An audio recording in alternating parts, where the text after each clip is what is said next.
Even I really take the pleasure to welcome all the dear parents and the students to this presentation as well as workshop on the assessment policies of the CBSE. आज हमने आपको यहाँ एकत्रित किया है और आपके अभिभावकों को यहाँ इनवाइट किया है एक बहुत ही महत्वपूर्ण प्रस्तुति एवं कार्यशाला के लिए कि बच्चे जब 8 से 9th में जाते हैं तो CBSE के मुताबिक जो उनकी असेसमेंट है, इवैल्यूएशन है, उसका प्रोसेस चेंज हो जाता है। तो क्योंकि हम यहाँ सब इन बच्चों के लिए ही एकत्रित हुए हैं, इनका परफॉर्मेंस अच्छा हो, इनकी डेवलपमेंट पूरी हो, इस वजह से टीचर्स और पेरेंट्स और बच्चे तीनों का जब तक जोड़ नहीं होगा तब तक हमें सही फल नहीं मिल सकता।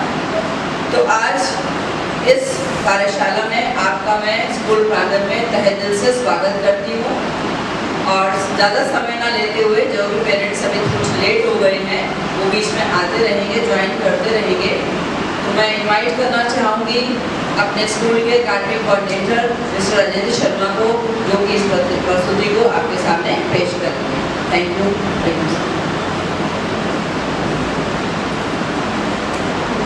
Thank you, Inspector.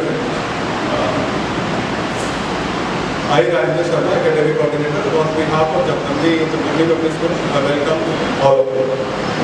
Dear students and dear parents, I am grateful to all of you कि आप लोगों ने समय निकाला और आप हमारे साथ यहाँ पर हैं और आप हमारे साथ यहाँ पर हैं क्यों है, क्या कारण है, इसके बारे में जानेंगे इस कार्यशाला में और ये देखेंगे कि हमें अपने बच्चे की पढ़ाई करानी है तो उसको कहाँ हमें सेवा करना है। इस कार्यशाला में जिन बातों को हमने ध्यान में रखा है कि हमारे बच्चे की जो असेसमेंट होती है, तो वर्ष भर हमारा बच्चा 9th में पढ़ेगा फिर आगे 10th में जाएगा, तो ऐसे क्या क्या पैरामीटर हैं जिनके ऊपर उसका असेसमेंट किया जाएगा, किन पैरामीटर के ऊपर उसको नापा जाएगा। तो सिर्फ इसमें हमारे एग्जाम रिटर्न एग्जाम में नहीं आते हैं और उसके साथ में कौन से एग्जाम होते हैं, तो पूरी जो हमारी प्रक्रिया है उसके बारे में जानकारी देंगे। उसके बाद में हम किस प्रकार के पेपर होते हैं, क्वेश्चन पेपर है उसके कितने भाग होंगे, क्वेश्चन पेपर में किस प्रकार के क्वेश्चन आते हैं, इन सब के बारे में जानकारी इस प्रोग्राम में आपको दी जाएगी। तो शुरू करते हैं। सबसे पहले किसी भी कार्य को करने से पहले हम वंदना करते हैं गणेश भगवान की। तो हम सब मिलकर नमन करते हैं गणेश भगवान का कि हम सबको सही दिशा दिखाते हैं और हमारे कार्य को सिद्ध करें और हमारा कार्य अच्छी तरह से संपन्न हो। तो सबसे पहले प्रश्न होता है कि इसकी जरूरत क्या है, what is the need of orientation program for class 9th class के बच्चों के लिए प्रयोगशाला की जरूरत क्यों पड़ी, ऐसा क्या हुआ कि हमने आपको यहाँ पर बुलाया है और आपको हमारे बीच में आए। तो student as well as parents need some direction and guidance in class 9. So student और पेरेंट्स दोनों को इसके बारे में जानकारी होनी चाहिए कि 8th के बाद में अब एजुकेशन का सिस्टम कैसा है। 8th तक का जो पढ़ाई होती है और 9th के बाद 10th के तक 11th and 12th एकदम हमारा एजुकेशन सिस्टम अलग है। तो इसकी जानकारी बच्चों को और अभिभावकों को दोनों का होना जरूरी है, तभी हमारे बच्चे अच्छा अपने जीवन में कर पाएंगे।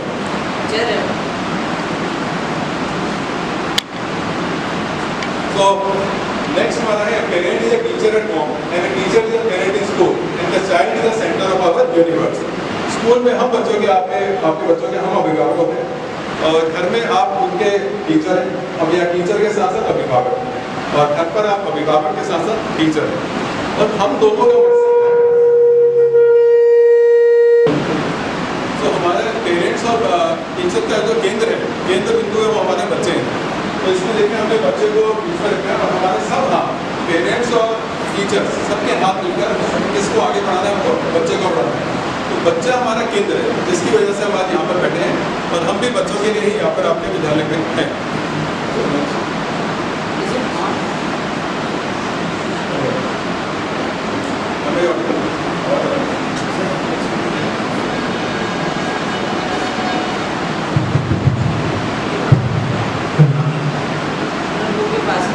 So parent, child and teacher. Next है parent, child and teacher. Again आप देखेंगे पेरेंट्स और टीचर के बीच में बच्चा है. तो बच्चा हमारे और टीचर्स के बीच में और पेरेंट्स के बीच का मुख्य केंद्र है. तो हम दोनों के बीच में बच्चा रहना चाहिए. और तीनों लोग हम मिलेंगे तभी बच्चे की प्रोग्रेस हो सकती है. तो इसमें coordination between parents and teachers is must. तो अभिभावकों और टीचर्स के बीच में कोऑर्डिनेशन जरूरी है. आप लोग यहाँ पर आए हैं हमारे बीच में, आप बच्चों के लिए आए हैं, तो अगेन मैं आपका बहुत बहुत शुक्रिया अदा करता हूँ कि आप हमारे साथ बैठे हैं. और हम लोग बैठे हैं एक बार फिर से अपने प्यारे बच्चों के लिए, उनके बच्चों का विकास है. Understanding our ward adolescent to grown up. हमारे जो बच्चे होते हैं 7th 8th तक छोटे बच्चे होते हैं, उनको छोटा बच्चा ही कहते हैं. और हमारी जब बच्चा हमारा 9th में आता है तो हम एक शब्द बोलना शुरू कर देते हैं बच्चों से घर में कि बेटा अब तुम बड़े हो.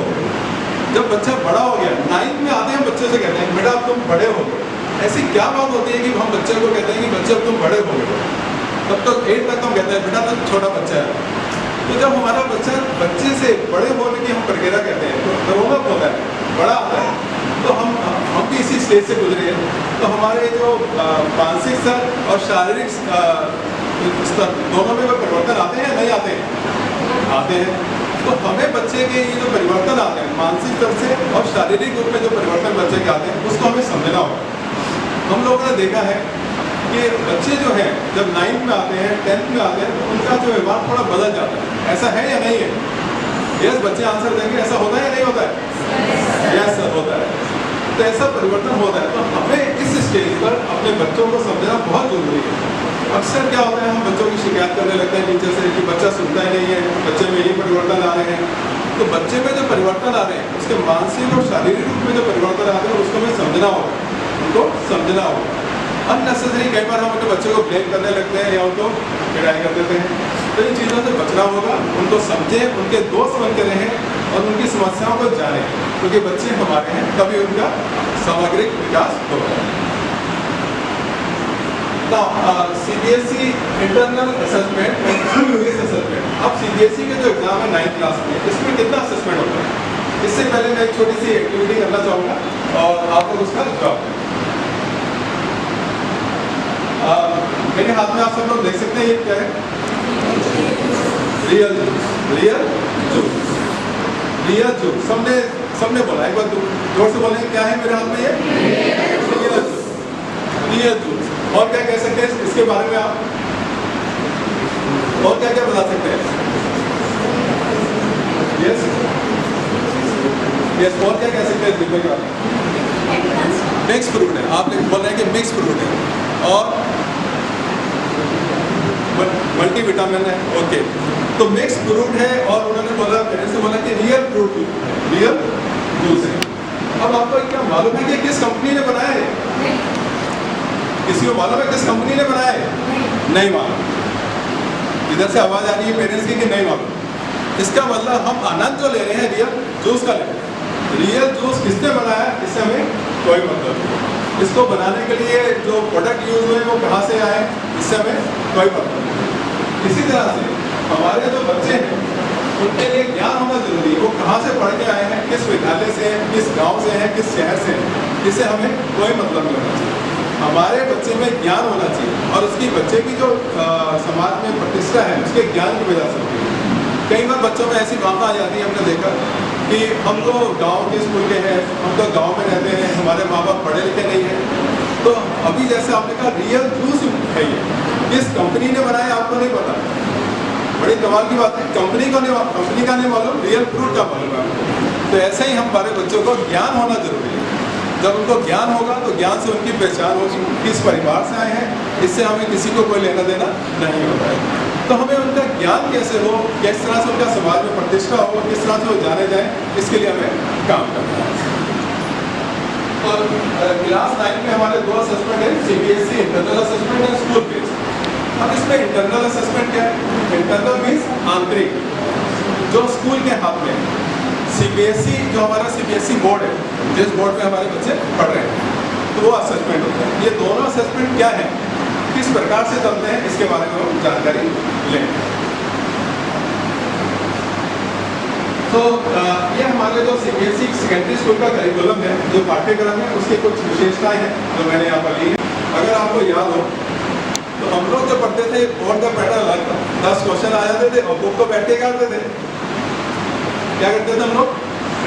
रट लेते थे। यस और नो? लाइब्रेरी में जाके रट लिए, या पापा मम्मी ने क्वेश्चन पेपर ला दिए 10 साल के और इम्पोर्टेंट क्वेश्चन आप रट लेते थे, ऐसे ही होता था। लेकिन अब ऐसा सिस्टम नहीं है, अब ऐसा सिस्टम नहीं है। इसमें हमारा जो एजुकेशन है ये क्रिएटिव है, जो हम सीख रहे हैं उसको अप्लाई करें, उसको हम अप्लाई करें डेली लाइफ। जैसे हम इसको अगर वॉक को ही लें तो अक्सर हम क्या होता है, इसको फेंक देते हैं, यूज़ करने के बाद फेंक देते हैं। लेकिन अगर आप सोचें, अगर बच्चे ने अच्छी शिक्षा ली है, उसका माइंड क्रिएटिव है, उसके हाथ में कोई चीज़ है, वो कहता नहीं है मैं तो इसको बहुत तरह से यूज़ कर सकता हूँ, ये बेकार नहीं है, इसको फेंकना जरूरी नहीं है कि फेंक दें। तो कैसे यूज़ कर सकते हैं? Creative learning. इसको ऐसे ओपन करें, अगर हमें स्कूटर की टंकी में पेट्रोल डालना है या कहीं को पानी डालना है, इस तरफ से हम इसको काटें और इस तरफ से डालना शुरू करें, ये कैप खोल दे तो ये फनल का काम करेगा। यस और नो? फनल का काम करेगा। इसको देखकर हम पूरा टीचर, इसमें आपको history, geography, bio, chemistry, physics, math सब कुछ पढ़ा सकते हैं। तो इसको कहते हैं क्रिएटिव लर्निंग। ये सिर्फ एक बॉक्स नहीं है, रियल जूस का बॉक्स नहीं है, ये हमारी शिक्षा में बहुत सारा हेल्प कर सकता है। तो इस प्रकार की शिक्षा का विकास हमारी सीबीएसई का उद्देश्य है।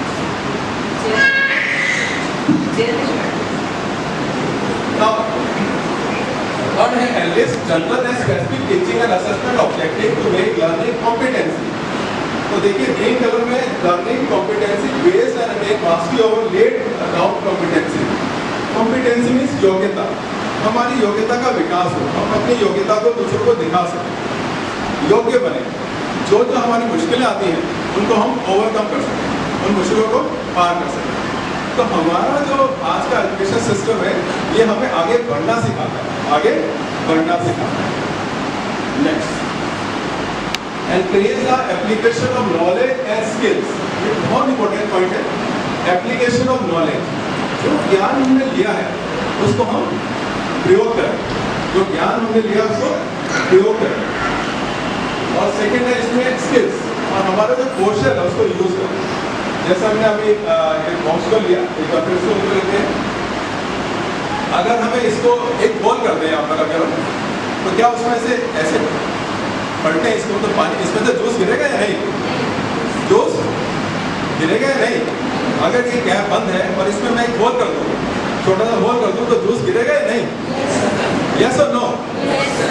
नहीं गिरेगा, नहीं गिरेगा, नहीं गिरेगा। उसको गिराने के लिए क्या करना पड़ेगा? हमें कैप को खोलना पड़ेगा, कैप को खोलना पड़ेगा। ये नॉलेज है। यहाँ पर क्या, ये शिक्षा में सब कुछ आज की एजुकेशन ऐसी है जो एक्टिविटी बेस्ड, जिससे हमारे मानसिक विकास होता है। तो इस प्रकार की शिक्षा का उद्देश्य हमारा सीबीएसई का। Now, uphold the constitutional value by encouraging value-based learning activity। अब देखिए कॉन्स्टिट्यूशनल वैल्यू, इसका क्या मतलब है? हमें समाज में कॉन्स्टिट्यूशन के बारे में हम जानते हैं, संविधान के बारे में, तो संविधान हमारा क्या कहता है? संविधान कहता है कि हम आगे बढ़े, देश की प्रॉपर्टी को अपना समझे, एक दूसरे के धर्म का पालन करें, समाज में जब हम जो कुछ बोले सोच समझ के बोले, अपने विकास के साथ साथ दूसरों के विकास के बारे में सोचें, और हमारा जो पब्लिक प्रॉपर्टी है उसको हम किसी तरह से भी खराब ना करें, दूसरों से हम सहानुभूति रखें। ये सब वैल्यूज आती हैं हमारी कॉन्स्टिट्यूशनल वैल्यू। अक्सर क्या होता है कि कई बार कुछ लोग नाराज हो जाते हैं किसी एक और दूसरे बात से, और समाज में सामाजिक प्रॉपर्टी या सरकारी प्रॉपर्टी का नुकसान कर रहे हैं। नुकसान हम सोचते ही नहीं है, हम नुकसान अपना करा है या हमने सरकार का करा है। तो ये सब हमें आज बच्चों को हम लोग सीबीएसई बोर्ड हमारा बताता है, और इसी बात को लेकर हम आगे बढ़ते रहते हैं। तो more 21st century skills, life skills, financial literacy, digital literacy, health and wellness, road safety. Road safety से हम बात करेंगे, disaster management and multilanguage and citizen education.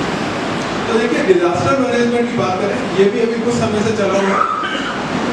जब भी आपदा आती है, आपदा प्रबंधन, आपदा प्रबंधन, तो हमें अपने बच्चों को स्कूली शिक्षा के साथ साथ CBSE ये भी इस पर भी स्ट्रेस देता है कि हम अपने बच्चों को समझाएं, उनको तरीके बताएं कि कोई आपदा आती है तो कैसे उसे बचना है।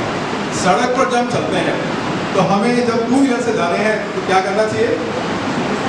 हेलमेट पहनना चाहिए।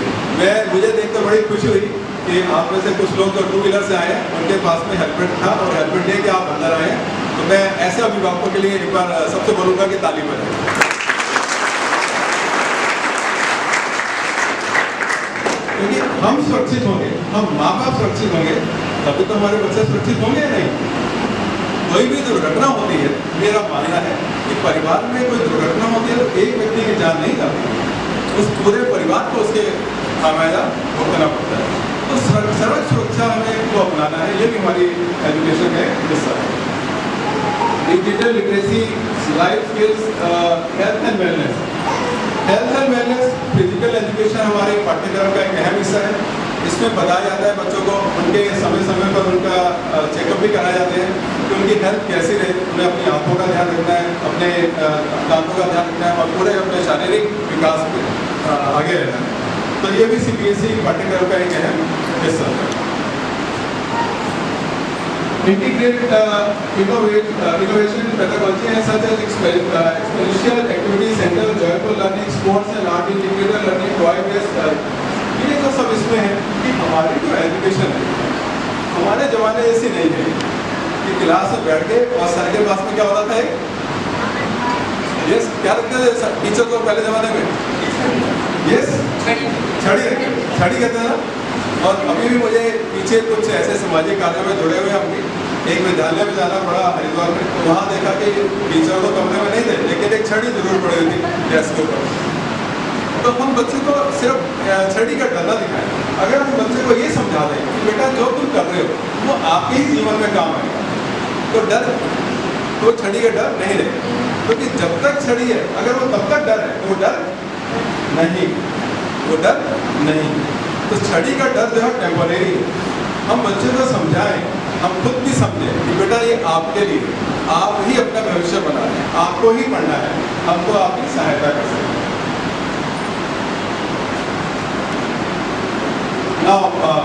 मेरे को इतना काफ़ी समय हो गया, तब चेहरों पर आपकी मैं देख रहा हूँ मुस्कुराहट है, बट प्रधानाचार्य मैडम से मैं अनुरोध करूँगा कि वो बीच में एक छोटी सी एक्टिविटी करते हैं, उसके माध्यम से फिर हम समझेंगे कि अपने बच्चे के लिए हमें किस प्रकार से सहायता करनी है। तो थैंक यू। जो नए अभिभावक हमारे साथ जुड़े हैं उनका मैं एक बार पुनः तहे दिल से स्वागत करती हूँ स्कूल प्रांगण में। अभी जैसा कि सर बता रहे थे कि जॉयफुल लर्निंग है, खेल खेल में हम बच्चों को सिखाते हैं और ये सीखने की जो प्रक्रिया है ये 1-2 दिन की नहीं है। नर्सरी से बच्चा स्कूल में आता है, 12th क्लास करके स्कूल से निकलता है, तो 15 साल बच्चा अपने जीवन के 15 अमूल्य साल विद्यालय में देता है। तो उन 15 सालों में वो कैसे सीखता है, किस तरह से उसे सिखाया जाता है एक जॉयफुल लर्निंग, तो वो एक उसके माध्यम से मैं आपको एक छोटी सी आपकी पार्टिसिपेशन चाहूँगी। I want my sports teachers to be here. कोई भी 10 पेरेंट्स वॉलंटरी प्लीज आप आ जाइए जो इस खेल में हमारे साथ भाग लेना चाहेंगे। कोई भी 10 पेरेंट्स अपने आप से आ जाइए, आप एंजॉय करेंगे। आप बाद में बताऊंगी, मैं सब बताएंगे। प्लीज एनी 10 पेरेंट्स आइए।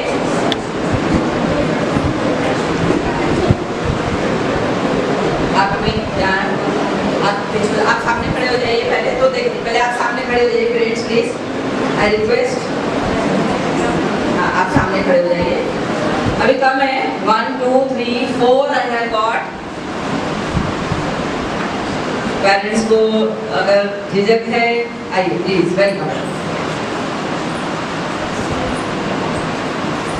3 2 5 चलो 5 बच्चे आ जाओ। Any 5 students? Yes. Any 5 students?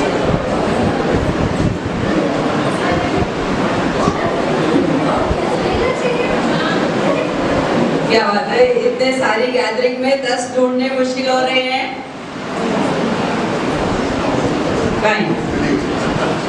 Thank you, good. हाँ, थोड़ा सा आप ऐसे ताकि पेरेंट्स भी देख पाएं, ऐसे थोड़ा सा सर्कल हो जाएंगे। अब आपके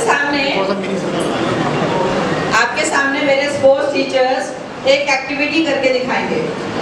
आपने देखा चारों ने हाथ पकड़े हुए हैं एक दूसरे के, कहीं भी कोई भी कोना खुला हुआ नहीं है। अब हाथ पकड़े हुए बिना हाथ छोड़े ये इस रिंग को यहाँ से वहां तक पास करेंगे। आप ऑब्जर्व करिए, फिर आप यही गेम खेलेंगे। Yes, start.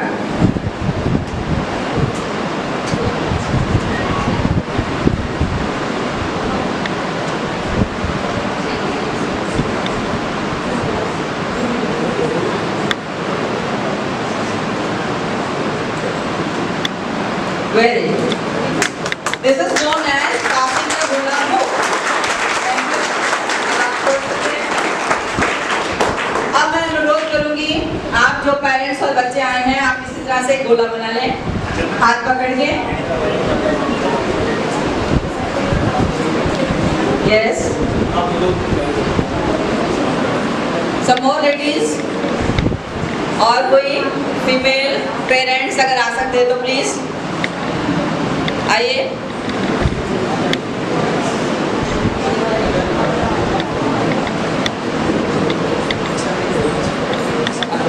एक इधर आ जाएगा ग्रुप, एक उधर हो जाएगा, ताकि आप इन्हीं के साथ ज्वाइन कर लीजिए सर, बच्चों के साथ ज्वाइन कर लीजिए। और 2 बच्चे इधर आ जाओ, लेडीज के साथ, मम्मियों के साथ आ जाइए, बाकी इधर आ जाइए। हाथ पकड़ने एक दूसरे का, याद रखना है कि ये हाथ छोड़ना नहीं है, बिना हाथ फैल जाइए। Yes, good. Spread out. Yes, start. जहां से शुरू हुई है वापस वहां तक लेके आना है। Very good, very good, good, good.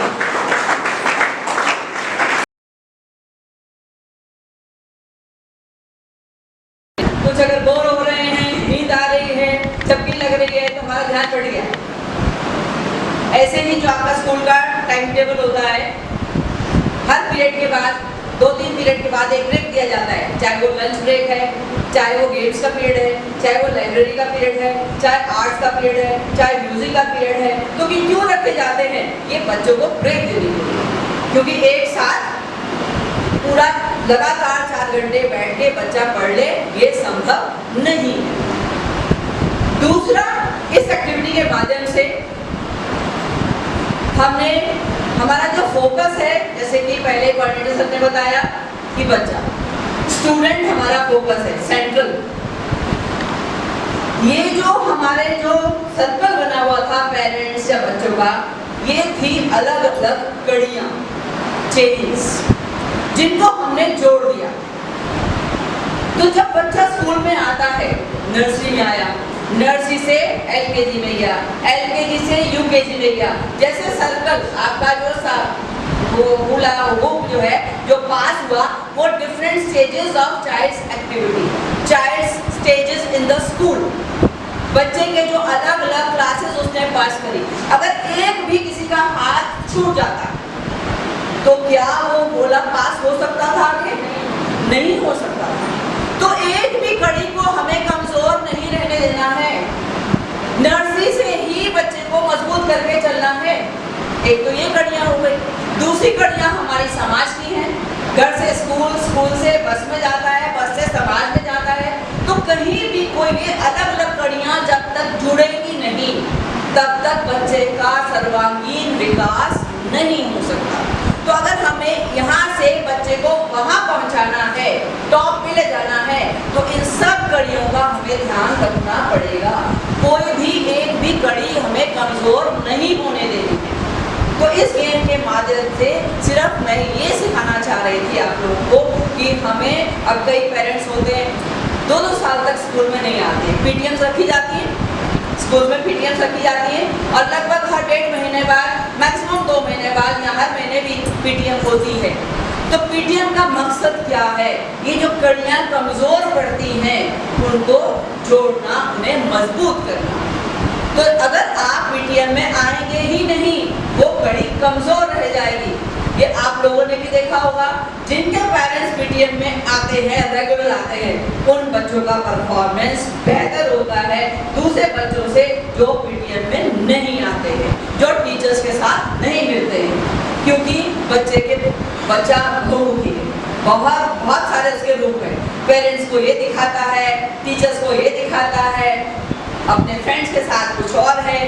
तो अलग अलग सिचुएशन में बच्चे का अलग अलग बिहेवियर होता है।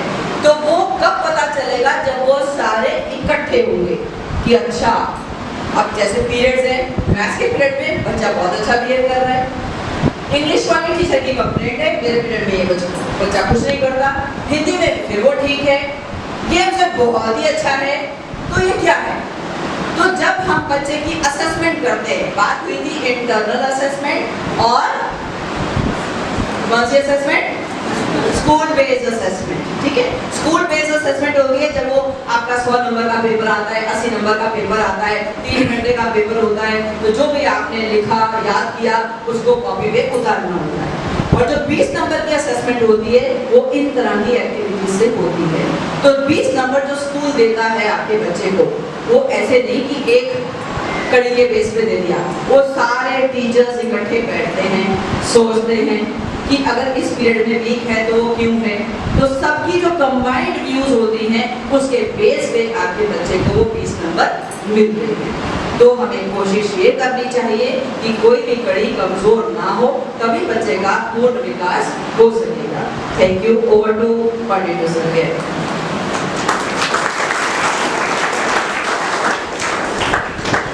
Thank you, Inspector Ma'am. Now, class 9 में हमारे सब्जेक्ट्स क्या क्या है? क्लास 9 में सब्जेक्ट्स क्या क्या है इसके बारे में हम जानकारी प्राप्त करेंगे। तो क्लास 9 सब्जेक्ट सबसे पहले देखिए, इसमें language 1, language 2, social science, mathematics and science. ये सारे ये जो सब्जेक्ट्स हैं हमारे 5 सब्जेक्ट, ये कंपल्सरी सब्जेक्ट। लैंग्वेज 1 हमारा होगा Hindi, language 2 English, then social science, mathematics and science. इसके बाद हमारे स्किल बेस्ड सब्जेक्ट जो हैं वो ऑप्शनल हो गए, ऑप्शनल सभी विद्यालयों में नहीं हो गए। हमारे विद्यालय में ऑप्शनल सब्जेक्ट है। वो कौन सा है बच्चों? 9th क्लास के बच्चे बताएंगे कौन सा सब्जेक्ट ऑप्शनल है हमारे? IT, okay, information practice. Now language 3, then health and physical education, work experience and art education. इसमें से जो आर्ट एजुकेशन है, वर्क एक्सपीरियंस है, हेल्थ एंड फिजिकल एजुकेशन है, ये हमारे ग्रेड बेस होते हैं।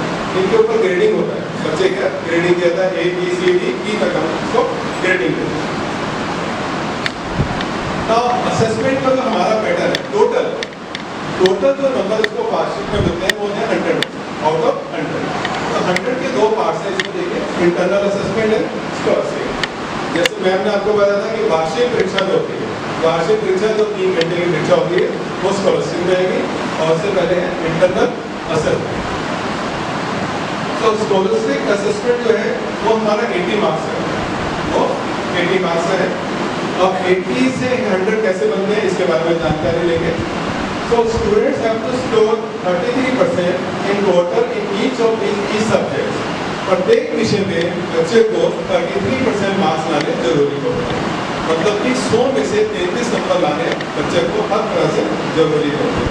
अब आप समझ सकते हैं क्या ये मुश्किल काम है 33 मार्क्स लाना 100 में से? यस और नो? Speak loudly. तो हमें ला सकते हैं, कैसे ला सकते हैं इसको आगे देखते हैं। तो नेक्स्ट इंटरनल असेसमेंट।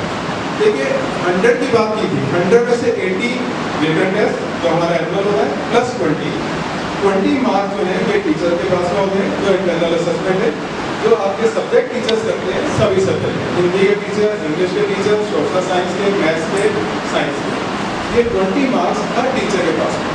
तो 20 मार्क्स बच्चे के लिए लेना कोई मुश्किल काम नहीं है। कैसे मुश्किल नहीं है उसके बारे में जानकारी लेते हैं। तो इंटरनल असेसमेंट का एडवांटेज क्या है? इंटरनल असेसमेंट क्यों रखा? जब हम लोग पढ़ते थे तो ऐसा सिस्टम था, पेरेंट्स से पूछना जाएगा नो, ऐसा सिस्टम नहीं। लेकिन अब ऐसा सिस्टम आ गया। हम लोगों के समय था पढ़ते रहो और पढ़ती पढ़ती रटते रहो, यही चलता था। सही बात है नहीं? टेस्ट हो गए, मार पड़ जाती थी कि बहुत आगे पढ़िए। कभी यही होता था कि चलो गेम कराएं, कभी और कॉम्पिटिशन्स कराएं। ये जो है इंटरनल असेसमेंट है, one time year end examination is complemented and completed with internal assessment that prizes students diversity means हर तरह से, हर क्षेत्र में बच्चे को हम देखें।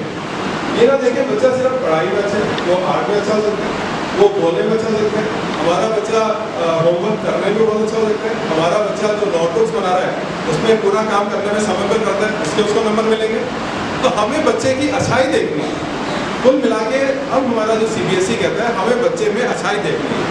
और मेरा ये मानना है कोई भी व्यक्ति ऐसा नहीं होगा दुनिया में जिसमें कोई अच्छाई हो ही ना। अक्सर हमें आदत हो जाती है दूसरों की कमियां देखने की, और अच्छाई हर व्यक्ति की है। तो हमारा CBSE बोर्ड कहता है कि हर बच्चे में कुछ अच्छाई है, हम उस अच्छाई को देखें, तो उस अच्छाई के लिए उसको अवार्ड दें, उसको उसके मार्क्स हैं और उसको हम आगे बढ़ाएं। तो इसमें जो टीचर होते हैं, ये देखिए स्कूल बेस्ड असेसमेंट है, it performs an accurate role of presenting a complete picture of students abilities और progress towards fulfilling the aims of education and informing teachers of students progress। इसमें देखिए टीचर जो है बच्चे की डेवलपमेंट का पूरा ध्यान रखते हैं कि किस तरह से बच्चे को हमें आगे बढ़ाना है, कहाँ उसकी कमियां हैं, कहाँ उसको विकास के पथ पर ले जाना है। PTM जो होती है, आप लोग आते हैं, आपको बताया जाता है कि आपके बेटे को किस जगह हेल्प की जरूरत है, तो आप हम लोग के साथ मिलकर बच्चे की सहायता करते हैं, बच्चे उस सहायता को लेते हैं, फिर आगे बढ़ते हैं। तो टीचर को सिर्फ पढ़ाने का काम नहीं, आपके बच्चे को ओवरऑल हम लोग ऑब्जर्व भी करते हैं कि बच्चा किस क्षेत्र में अच्छा है। कई बच्चे क्लास में आंसर बहुत अच्छा देते हैं, मैंने अपने जीवन काल में टीचिंग में देखा, कुछ बच्चे आंसर बहुत अच्छा देते हैं, लेकिन अगर लिखने की बारी आती है तो वो लिखते उतना अच्छा नहीं है। ऐसे अभी हम आपसे बात कर रहे हैं तो आप लोग बहुत अच्छा आंसर दे रहे हैं, अगर हम कुछ लिखने हो गए तो आप लोग कह रहे सर मैं लिख नहीं सकता, तो आप में एक अच्छाई तो है ना कि अच्छा बोल रहे हैं आप, तो हमें अच्छाई, तो एक उसी अच्छाई के भी वहाँ से बच्चे को देख सकते हैं। तो इंटरनल असेसमेंट के जो पार्ट्स हैं देखिए, इसके बारे में हम स्टडी करेंगे कि it has mainly 3 parts, periodic assessment, portfolio and subject enrichment. Periodic assessment जो है हमारा 5+5 लिखा हुआ, तो पीरियोडिक असेसमेंट जो है समय समय पर जो असेसमेंट होगा इसके 2 भाग हैं, तो कौन से 2 भाग हैं इसके बारे में पढ़ेंगे। और इसका फायदा मेरा मानना है ये सभी पेरेंट्स को होगा और बच्चों को भी होगा, क्योंकि उनको मालूम चलता है कि हमें मार्क्स कैसे लेने। टीचर कभी मार्क्स देते नहीं है, बच्चे मार्क्स लेते हैं, और अक्सर पेरेंट्स क्या कहते हैं टीचर ने मार्क्स नहीं दिए। तो बड़ा हम जब कैसे करते थे, ये हम गलत भाषा का प्रयोग करते हैं, बच्चे मार्क्स लेना जानते नहीं।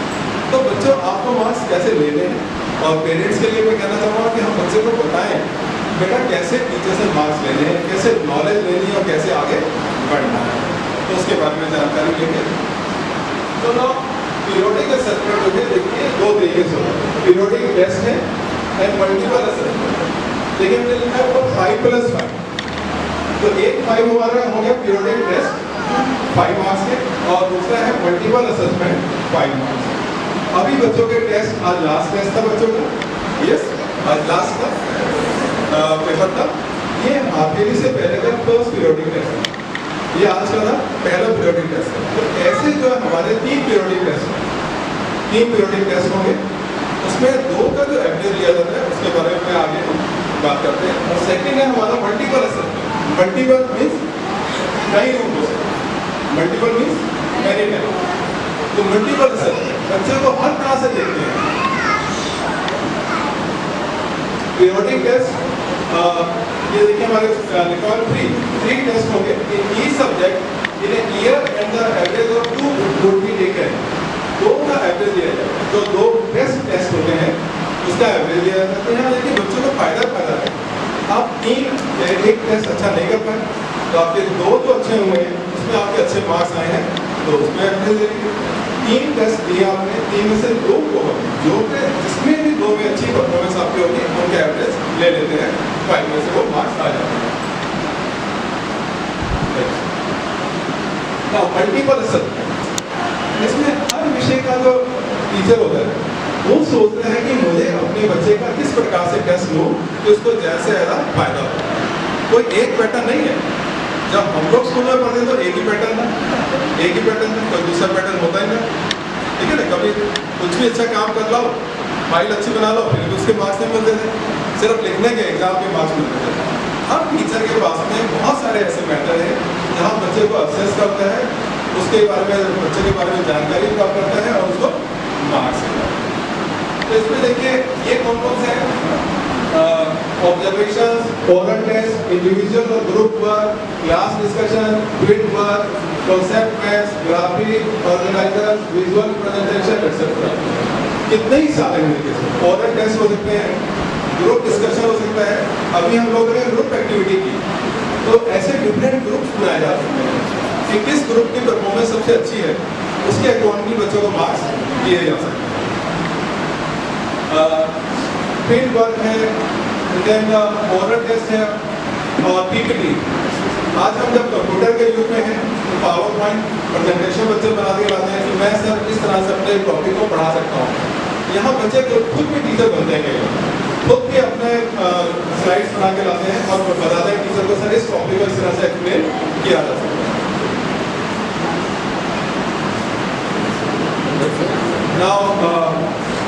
फिर थोड़ा सा एक एक्टिविटी कर लेते हैं, क्योंकि जैसे हमने कहा कि सिर्फ पढ़ने से कई बार बोर हो जाते हैं, कई बार एक्टिविटी करना जरूरी है और एक्टिविटी के थ्रू जो लर्निंग होती है वो ज़्यादा अच्छी रहती है, क्योंकि ज़्यादा हमें समझ में भी आता है।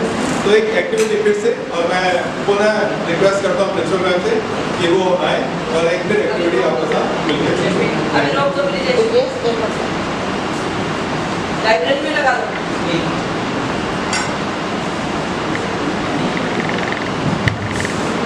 चलिए थोड़ा सा एक बार और डिस्ट्रैक्शन, एक और गेम खेलते हैं। I will like to call Jayashree and मधु।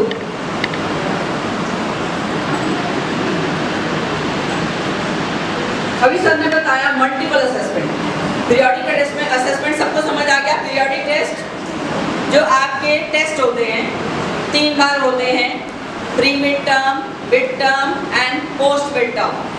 एक आपके अभी मई में हुए, फिर सितंबर में होंगे, फिर आपके नवंबर दिसंबर में होंगे। तो किसी वजह से कभी क्या होता है कि बच्चा बीमार पड़ गया, घर में कुछ हो गया, बच्चा पेपर नहीं दे पाया, तो ये 3 टेस्ट इसलिए लिए जाते हैं कि उसको किसी भी तरह से नुकसान ना हो, क्योंकि जो चीज़ उसके हाथ में नहीं है वो उसके लिए उसको कोई भी खामियाजा ना उठाना पड़े। कोई होता है कुछ ऐसी बातें हो जाती है, बीमार पड़ गया, बीमारी तो किसी के हाथ में नहीं है, तो 3 चांसेस हैं उसके पास, 3 में से कोई भी 2 दे देगा तो उसके बेस्ट एवरेज 5 मार्क्स उसको मिल जाएंगे।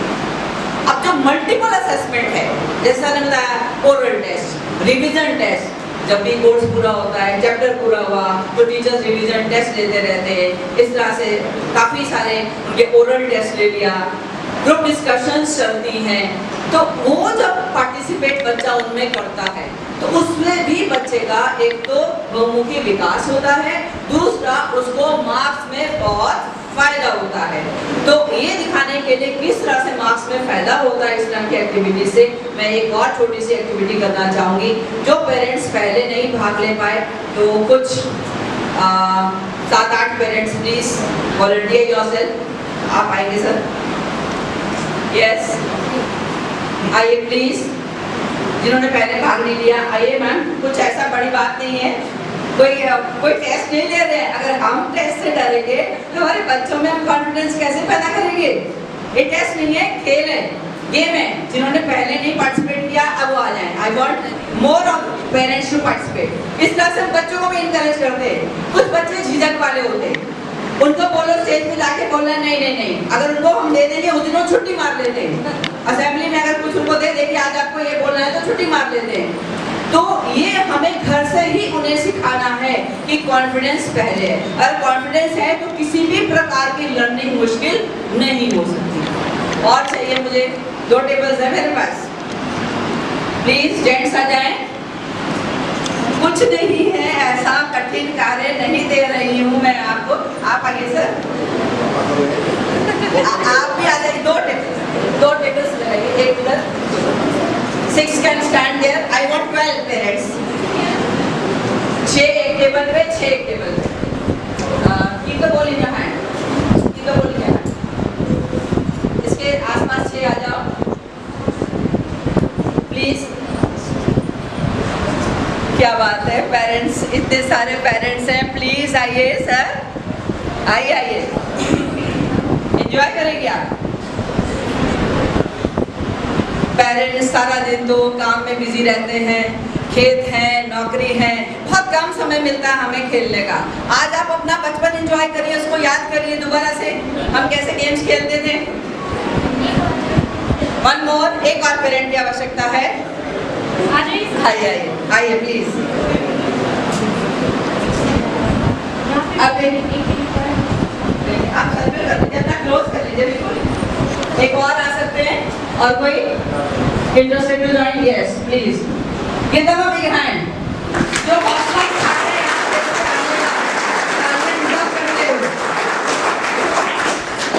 आइए, इधर आ जाइए। तो मेरे टीचर्स के पास एक बॉल है, ठीक है? वो आपको बॉल 10 सेकंड्स के लिए दिखाएंगे। आप उसमें से अच्छे से, हर कोई देखेगा, हाथ मार के देखिए उसमें क्या है, ठीक है? अच्छे से ऑब्जर्व करिए उसको। Your time starts now.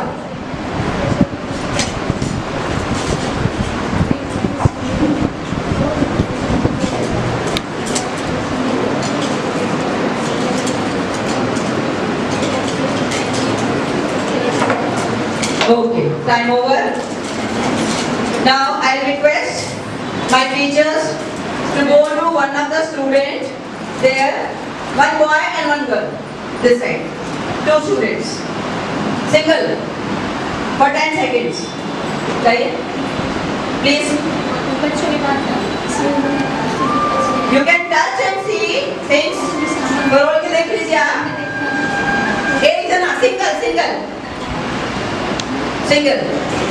देख लिया, और देखना है, हाथ नहीं हिला रहे हैं, क्या बात है? हो गया, चलो fine. Keep the ball separately. Now I request my teachers, आपने सबने देख लिया, 2 डोंगे थे, उसमें हमने बहुत सारा सामान डाला हुआ था। इधर ग्रुप ने देखा और इधर 2 इंडिविजुअल्स ने देखा। अब आपको एक पेन एंड पेपर दिया जा रहा है, तो आप उसमें लिखेंगे कि आपने बोर्ड में क्या क्या देखा, कौन कौन सा सामान था उस डोंगे में, please. And I will give you 1 minute for this. और जो ग्रुप है, आप एक दूसरे से पूछ सकते हैं, हो सकता है किसी ने कुछ देखा हो, किसी ने कुछ देखा हो। आप बताइए, पूरी एक लिस्ट बनाइए कि उस डोंगे में क्या क्या था। एक दूसरे को गाइड करिए, वही आप इंडिविजुअल्स को दे दीजिए। आप भी लिखेंगे आपने डोंगे में क्या क्या देखा।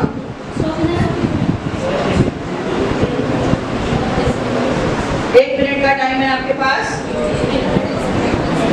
50 सेकेंड्स लेफ्ट।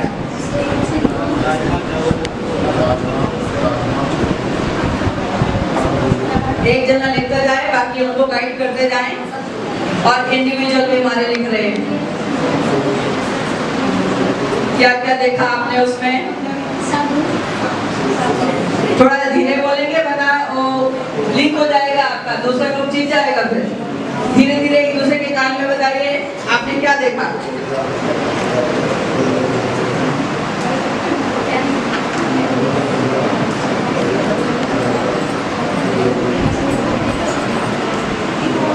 इधर इंडिविजुअल एक्टिविटी की ग्रुप एक्टिविटी बन गई है।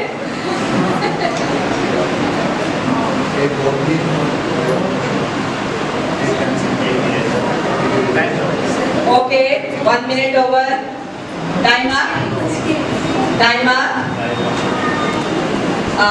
Any one leader? Anyone can speak. कोई भी, आप भी जो थे पार्टिसिपेट करके आप आगे आ जाओ बच्चों। अपना अपना पेपर ले लीजिए अपने हाथ में। और पहले तो आप अपने, मैं ग्रुप 1 से पूछूंगी, पहले आप कौन बोलेगा यहाँ से? आप बोलिए। सर मैं पहले आपसे पूछना चाहूंगी कि आपने टोटल कितने आइटम लिखे? 11। ओके, अब आप बताएंगे कौन कौन से हैं? 60।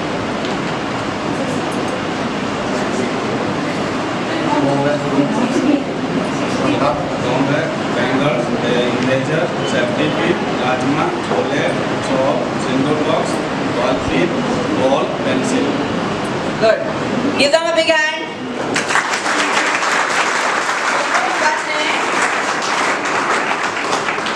मैं ये बता दूं आपको, उस बोल में टोटल 22 आइटम थे, 22 आइटम थे। 22 में से ग्रुप 1 ने 11 पहचाने और याद रखे लिखने के लिए। मेन बात है देख के याद रखा। अब ग्रुप 2 के पास जाऊंगी, देखें इन्होंने कितने आइटम लिखे? 16। Very good, give them a big hand.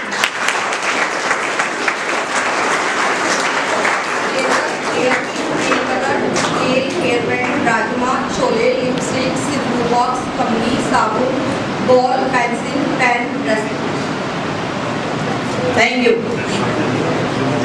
अब मैं एक स्टूडेंट जो इंडिविजुअल एक्टिविटीज में पार्टिसिपेट किया, बेटा how many items you have written? 6। जोर से बोलो। 6।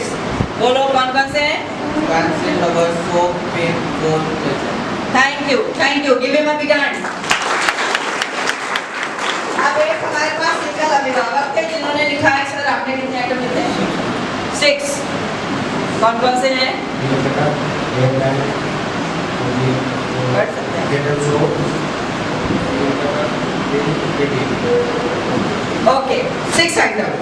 You can go to your seats. Thank you so much.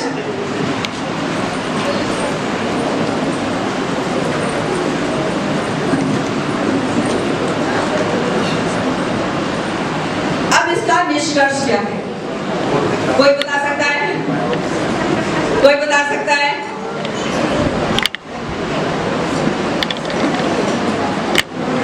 क्यों वो बच्चे मेंबर्स ज्यादा थे? ठीक है, इंडिविजुअल, वो थी एक इंडिविजुअल एक्टिविटी और ये थी दोनों ग्रुप एक्टिविटीज।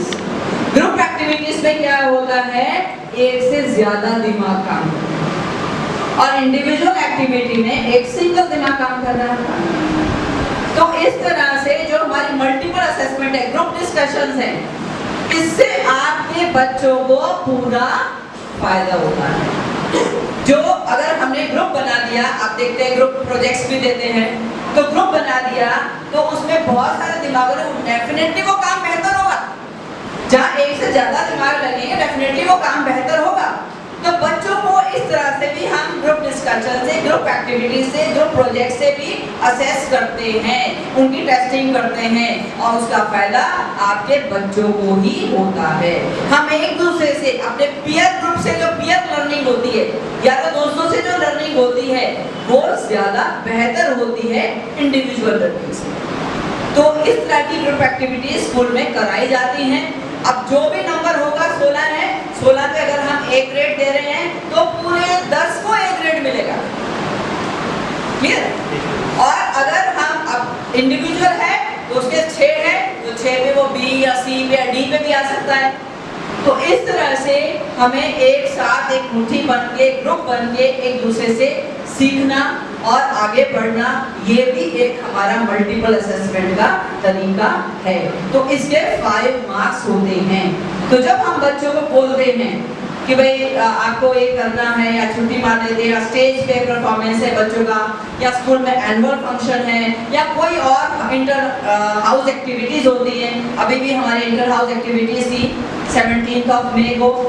कुछ बच्चों ने भाग लिया, कुछ ने नहीं लिया, कुछ सामान लेके आए, कुछ नहीं लेके आए। रंगोली का था, स्टोरी राइटिंग था, इंडिविजुअल भी थी, ग्रुप एक्टिविटीज भी थी। तो ये बच्चों आप दिमाग में बिठा लीजिए, जो इस तरह की एक्टिविटीज से शक करते हैं, भागते हैं, उनका क्या होगा? नुकसान होगा, मार्क्स में उनको नुकसान होगा। तो अगर हम स्कूल की किसी भी एक्टिविटी में अगर बढ़ चढ़ के हिस्सा लेंगे, भाग लेंगे, तो हमारा ही विकास उसमें छुपा हुआ है। तो हमें किसी भी स्कूल के कार्य से भागना नहीं है, और आपस में जितना हम एक दूसरे से सीख पाए हमें सीखना चाहिए, क्योंकि group activities are better than individual activities. Thank you. Over to coordinator sir again.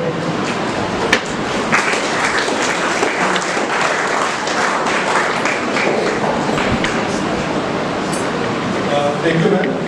तो आप सब लोगों ने देखा कि किस प्रकार से सीबीएसई का जो करिकुलम है, किस प्रकार से बच्चे के ओवरऑल डेवलपमेंट को ध्यान देता है। एंड मुझे पूर्ण आशा है कि आप लोगों ने इसका पूरा आनंद लिया होगा। और हमेशा जब ग्रुप में आप काम करते हैं तो हमारी लर्निंग ज़्यादा होती है। जब हम ग्रुप में काम करते हैं तो लर्निंग ज़्यादा होती है। हम लोगों ने घरों में भी ऐसे देखा है, घर में कोई फंक्शन होता है, घर में कोई शादी क्या होता है, कोई और फंक्शन है, तो घर के जो सबसे बड़े बुजुर्ग होते हैं वो कहते हैं परिवार इकट्ठे बैठते हैं और सबसे राय मशवरा लेते हैं। ऐसा होता है या नहीं होता है? यस और नो? बच्चों से भी कभी राय ली गई ऐसी घर में? कभी बच्चों से राय कभी ली गई? नहीं। No sir. तो पापा मम्मी को बोलिए कि हमसे भी कभी पूछा करें, क्योंकि ग्रुप में बैठते हैं तो ज़्यादा लर्निंग होती है। और आजकल के जो बच्चे हैं उनकी लर्निंग बहुत है, उनका ज्ञान बहुत है। ठीक है, तो चलते हैं नेक्स्ट। नेक्स्ट जो है हमारे 5 मार्क्स हैं वो देखिए पोर्टफोलियो। पोर्टफोलियो जो वर्ड है थोड़ा कॉमन सा है। जब हमारे सरकार बनती है तो उसमें पूछते हैं हमारे इनको क्या पोर्टफोलियो मिला, इनको कौन सा मंत्रालय मिला। तो ये पोर्टफोलियो जो वर्ड है हमारे एजुकेशन में भी है, पोर्टफोलियो एजुकेशन में भी है। इस पोर्टफोलियो के 5 मार्क्स हैं। इस पोर्टफोलियो में क्या करते हैं, बच्चे के बारे में पूरी जानकारी लेते हैं।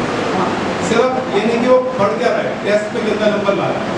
तो पोर्टफोलियो में किस चीज़ का असेसमेंट करते हैं, किन किन आधार पर उसका मूल्यांकन करते हैं, इस बारे में हम इसमें जानकारी लेंगे।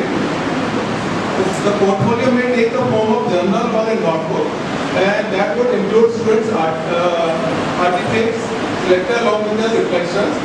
इसमें बच्चे अपनी फाइल बनाते हैं, फाइल बना के किसी टॉपिक के ऊपर लिख सकते हैं, उसको डिजाइनिंग कर सकते हैं, उसमें अपनी वो आर्ट दिखाते हैं, उनका राइटिंग, उसको किस तरह से डेकोरेट करना है, अपनी बात को किस तरह से सुंदर और अच्छी तरह से व्यक्त करना है। इसमें देखिए नोटबुक्स है। हम बच्चों को कहते हैं कि अपना नोटबुक जरूर पूरा करें। नोटबुक्स भी अगर आपका बच्चा पूरी बना रहा है हर सब्जेक्ट में बना रहा है तो उसका भी उसको 5 मार्क्स मिल सकते हैं। इसलिए हम अभिभावकों का फर्ज बनता है कि समय समय पर बच्चों का बैग देखें, उनकी नोटबुक्स से देखें वो समय पर कार्य पूरा कर रहे हैं नहीं, उनकी नोटबुक्स कवर है नहीं, समय पर उनके साइन चेक नोटबुक्स हो रही है नहीं। इस बात पे भी सीबीएसई का हमारा जो है करिकुलम उसके 5 मार्क्स बच्चों को देता है। तो देखिए 5 मार्क्स लेना 5 + 5 + 5 20 मार्क्स लेना कहीं भी मुश्किल नहीं है। तो इसमें देखिए it would include class work, homework assignments that would help with the learners progress. इसमें photo content, photo presentation, assignment, integrated learning के ऊपर जोर दिया जाता है। तो इसमें जो बच्चा काम करता है, तो असाइनमेंट्स भी कई बार देते हैं, बच्चों को असाइनमेंट्स भी दी जाती हैं। उसमें जो असाइनमेंट्स देते हैं, अभी बच्चों को हॉलीडे होमवर्क मिला है, कल से बच्चों की छुट्टियां हो रही है, बच्चों को हॉलीडे होमवर्क मिला है। तो हॉलीडे होमवर्क भी अगर हमारे बच्चे समय पर पूरा कर लाएंगे और टीचर को दिखाएंगे तो उसके लिए 5 मार्क्स ले सकते हैं। तो ये प्रेजेंटेशन है, अपनी बात को, अपना जो हमने ज्ञान है उसको किस तरह से अच्छी तरह से दिखाना है टीचर को, इसके ऊपर उसके 5 मार्क्स मिलते हैं। और इसका फायदा हमारे पूरे जीवन काल में मिलता है। अगर हम स्कूल में अच्छी लर्निंग करते हैं, अगर हम स्कूल के काम से करते हैं तो क्यों वही हमें आदत पड़ जाती है, ऐसा ही हम भविष्य में अच्छा करते रहते हैं। तो ये सीबीएसई का हमारा उद्देश्य है कि हमारे देश के बच्चे अच्छे बने और देश के डेवलपमेंट में सहयोग करें। तो ये देखिए इसमें आगे क्या है, art integrated learning. Art integrated जो भी काम करते हैं, तो जब बच्चा अच्छी तरह से उसको डेकोरेट कर रहा है, उसमें कलरिंग कर रहा है, उसमें अच्छी राइटिंग में लिख रहा है, तो वो भी क्या हो गया, उसमें आर्ट हो गया। उसमें जो वो कलर यूज कर रहा है, उसको सुंदर सजा रहा है, चाहे वो पेपर कटिंग से सजा रहा है, तो उसका आर्ट का इंटरेस्ट हो गया। उसमें मैथमेटिक्स भी चेक हो जाता है, किस तरह से उसने सर्कल बनाया है या ट्रायंगल बना के लिखा है, लगाया है।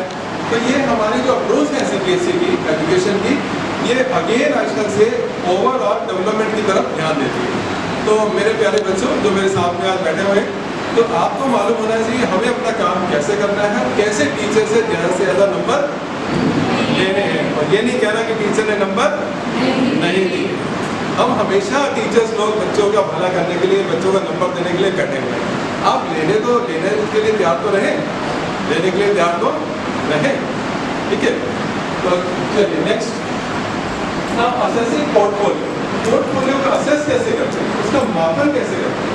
किसी काम को हमने किया है तो उसको क्या क्या पैरामीटर है, किन किन पैमानों पर उसको नापा जाएगा, कैसे हमको 5 मार्क्स मिलेंगे, तो इसके बारे में बात करते हैं। तो organisation, neatness, creativity and visual appeal. सबसे पहले है ऑर्गेनाइजेशन। ऑर्गेनाइजेशन ऑर्गेनाइजेशन एक ऐसा शब्द है जो अपने आप में बहुत ज़्यादा ज्ञान देता है।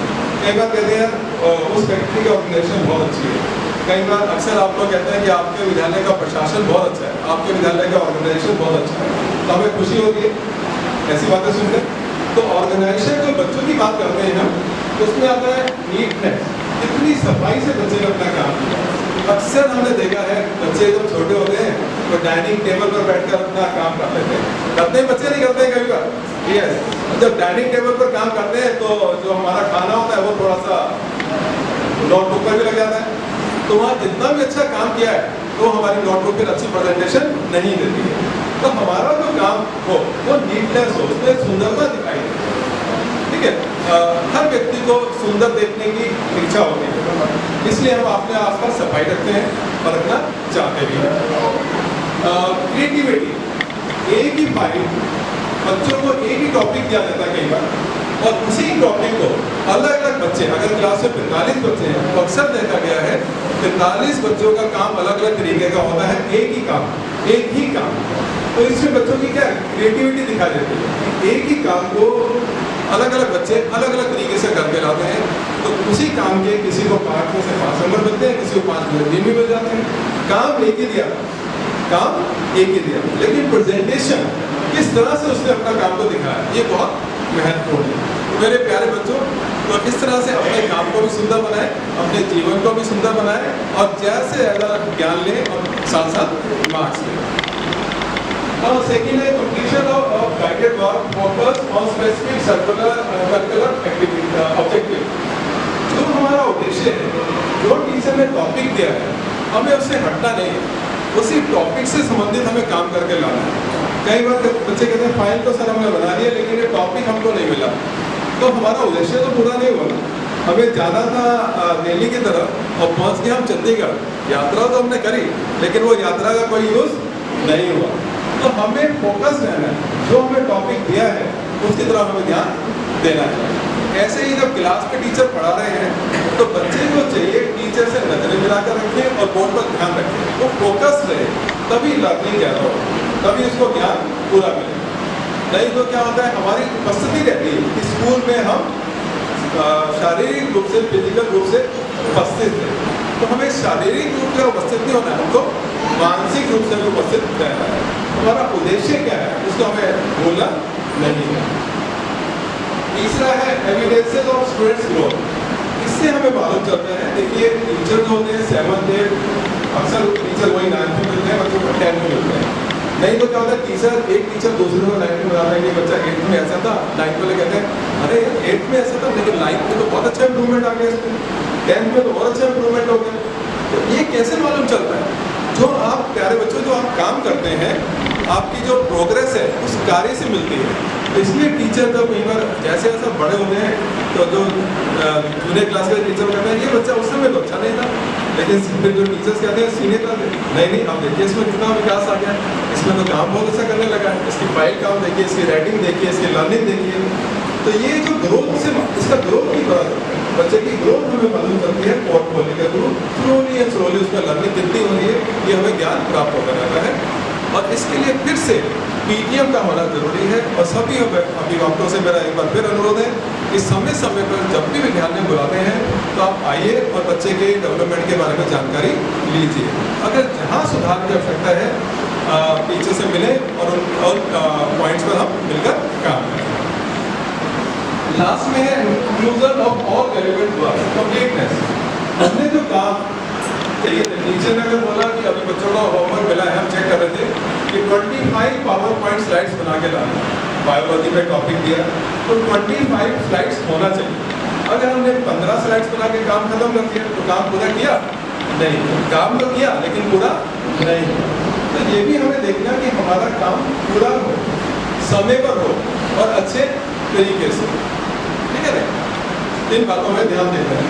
अब देखिए एजुकेशन ये कहती है कि सिर्फ हमें पढ़ना नहीं है, हमें सब तरह का ध्यान रखना है। तो आपने अभी तक कोई ऐसे पेरेंट हैं तो बताएं कि जितनी भी स्लाइड चल रही है उसमें एक बात नीचे लिखी आ रही है, वो क्या है? इसका लिखा है save water for generations to come. तो हमारी जो शिक्षा बताती है हम सिर्फ ज्ञान ही ना लें, सिर्फ पैसा कमाने के लिए पढ़ाई ना करें, सिर्फ पढ़ने के लिए पढ़े नहीं, सिर्फ पैसा कमाने के लिए पढ़ाई ना करें। हमें अपने एनवायरनमेंट का भी ध्यान रखना है, हमें अपने आने वाली पीढ़ियों के लिए एनवायरनमेंट को भी बचाना है, हमें अपने आने वाली पीढ़ियों के लिए पानी को भी बचाना है। हम अक्सर पेपर वगैरह में पढ़ लेते हैं कि पानी की कमी होती जा रही है, वाटर लेवल नीचे जाते जा रहा है। तो हम पढ़ाई के साथ साथ इन बातों का भी ध्यान दें। इसको कहते हैं ओवरऑल डेवलपमेंट, सर्वांगीण विकास। तो मेरी आशा है कि आप लोग इन बातों का ध्यान घर में भी रखेंगे और हमारे प्यारे बच्चे भी इन बातों का ध्यान रखेंगे और समर वेकेशन में ऐसे प्रयास करेंगे कि पानी को हम अधिक से अधिक बचाएं। नाउ सब्जेक्ट एनरिचमेंट देखिए, अब ना लास्ट के 5 मार्क्स 15 नंबर के बारे में पढ़ चुके हैं, ये लास्ट के 5 मार्क्स आउट ऑफ पढ़े। सब्जेक्ट एनरिचमेंट विषय का इसमें विकास कितना करा, इसमें हमारा जो हमने नॉलेज ली है इसमें हमारी प्रैक्टिकल नॉलेज का चेक करते हैं। बच्चे ने सीखा वो अप्लाई कैसे करता है, सीखा तो उसको वो प्रयोग कैसे करता है। इसके लिए हमारे क्या है, हमारे पास लैब्स हैं, physics lab, chemistry lab, bio lab, computer lab. ऐसे ही सोशल साइंस में कैसे इसका असेसमेंट होगा देखेंगे। तो लैंग्वेज में देखिए होता है listening and speaking skills and vocabulary. जो लैंग्वेज है हमारी इंग्लिश है, उसमें बच्चों को जो टेस्ट होता है लिसनिंग स्किल्स, बच्चों को कोई ऑडियो सुनाया जाता है फिर उससे पूछा जाता है कि आपने क्या क्या सुना उसको लिखिए। तो ये हमारी लिसनिंग स्किल्स की तरफ ध्यान देती है। जैसे आप लोग ध्यान से सुन रहे हैं, मैं देख सकता हूँ कि सबके चेहरे कितने ध्यान से आप लोग सुन रहे हैं हमारी बातों को। मैं आपका एक बार फिर से शुक्रगुजार हूँ कि आप लोग इतना इंटरेस्ट लेके हमारी बातों में सुन रहे हैं। और आखिर हम बैठे किसके लिए हैं, अपने प्यारे बच्चों के लिए। तो स्पीकिंग स्किल्स, बच्चे से क्लास में बोलने को कहते हैं, टीचर कहते हैं बच्चे से बेटा तुम आंसर दोगे, अब आप आंसर देंगे, अब आप आंसर देंगे। कोशिश करते हैं कि सब बच्चे आंसर दें। क्यों? हर बच्चे को बोलना भी आना चाहिए। अगर हम क्लास से बोलेंगे तभी हम थोड़ा समाज में बोल सकते हैं, तभी हम अपनी जॉब में या नौकरी करेंगे, बिजनेस करेंगे, वहाँ पर सफल हो सकते हैं। इसलिए हम छोटे छोटे बच्चों को, आप हमारे चैनल पर भी देखते होंगे, छोटे छोटे बच्चों को हम स्टेज पे मौका देते हैं। और हमारा एनुअल डे भी हुआ, जितने प्रोग्राम होते हैं हमारे टीचर्स प्रोग्राम कंडक्ट नहीं करते हैं, हमारे प्रोग्राम्स कौन कंडक्ट कर रहे हैं, बच्चे ही कंडक्ट करते हैं। तो इससे बच्चों की क्या स्पीकिंग स्किल्स बढ़ती है। मैथ्स एंड साइंस में एक्सपेरिमेंट एंड लैब, मैथ्स में भी टीचर्स एक्टिविटी कराते हैं, फाइल बनवाते हैं, उसमें एरिया ऑफ ट्रायंगल निकालना है या फ्रैक्शन पढ़ाना है, तो वो भी एक्टिविटी बेस्ड है। उसमें कैसे हम, हमारे समय में ये सब चीज़ें नहीं थी, डायरेक्शन पढ़ लेते थे, पता नहीं होता कि पेपर को काटेंगे कितने, इसमें 3-4 भी बना सकते हैं, आप भी कर सकते हैं, इन चीज़ों का ज्ञान नहीं था। तो अगर मैं फ्रैक्शन की बात करूँ तो इस बॉक्स को मैं फिर लेता हूँ और इसमें 1000 ml जूस है, 1000 ml जूस है। इसका क्या मैं 500 ले सकता हूँ? 500 हम ले सकते हैं, नहीं इसमें से ले सकते हैं। 300 ml ले सकते हैं, कैसे ले सकते हैं कौन बताए? इसमें तो कोई स्केल नहीं है, कोई स्केल नहीं है, फिर कैसे ले सकते हैं कि 300 ml निकाल लिए, कौन बताएगा? यही देखिए एप्लीकेशन ऑफ नॉलेज। हाँ, कौन बताएगा? वही आपके पापा, वही बात नहीं है, हमने भी ऐसे ही सीखा है। यस, क्या कह रहे हैं? अंदाजा लगा के ले सकते हैं, लेकिन क्या अंदाजा लगा के सही मिलेगा हमको? नहीं मिलेगा। तो अगर यहाँ तक ये टॉप तक 1000 ml है, तो इसके हम क्या कितने हिस्से करेंगे? बराबर हिस्से करेंगे। कितने हिस्से करने पड़े? 5 या 10? 10 हिस्से कर लेंगे। तो 10 हिस्से कर लेंगे तो हम 300 भी ले सकते हैं, 400 भी ले सकते हैं और 250 भी ले सकते हैं। तो ये हो गया देखो एप्लीकेशन ऑफ नॉलेज, ज्ञान का प्रयोग। ज्ञान का प्रयोग ये नहीं हम कह सकते हमारे पास तो स्केल नहीं था, हमारे पास तो नापने के लिए कुछ नहीं था, हम कैसे करते? तो आजकल की शिक्षा इस पर भी बात करती है। तो हमारे CBSE ने देखिए इस प्रकार की शिक्षा का प्रावधान हमारे लिए दिया है कि हम हमारी लर्निंग ज़्यादा से ज़्यादा हो, कहीं भी खड़े होकर किसी भी चीज़ से हम सीख सकते हैं। Thank you. हाँ, एक्सपेरिमेंट्स एंड लैब, तो बच्चों को लैब में ले आते हैं, वहाँ पर बच्चे एक्सपेरिमेंट करते हैं। हमने लेंस के बारे में पढ़ा था, मुझे याद है जब मैं स्कूल में था तो मैंने लेंस के बारे में पढ़ा था, लेकिन कभी लेंस देखे नहीं। स्कूल से जब छुट्टी होती थी ज्योमेट्री बॉक्स ऊपर लगा आता था लेंस, पेपर जाते हुए रास्ते में बैठ के हाथ जला लिया करते थे या कार्बन का पेपर जला लिया करते थे, लेकिन स्कूल में कभी नहीं देखा। आज हमारे स्कूलों में लैब्स हैं जहाँ बच्चे जाके एक्सपेरिमेंट करते हैं, छोटे छोटे बच्चों को भी लैब में ले जाते हैं, उनको दिखाए जाते हैं। ऐसे ही हमारे विद्यालय में 2 कंप्यूटर लैब्स हैं जहाँ बच्चों को प्रैक्टिकल नॉलेज दी जाती है, जिससे बच्चे का एक बार फिर से क्या कहेंगे सर्वांगीण विकास होता है। इन टेस्ट के थ्रू बच्चे का ज्ञान चेक किया जाता है, इन टेस्ट के थ्रू बच्चे का ज्ञान चेक किया जाता है। जो हमने पढ़ाया उसे सीखा या नहीं सीखा, उसे सीखा या नहीं सीखा। सोशल साइंस में टीचर्स कोई भी बच्चों को टॉपिक दे देते हैं, फिर उसके बारे में उनको प्रोजेक्ट फाइल बनानी पड़ती है।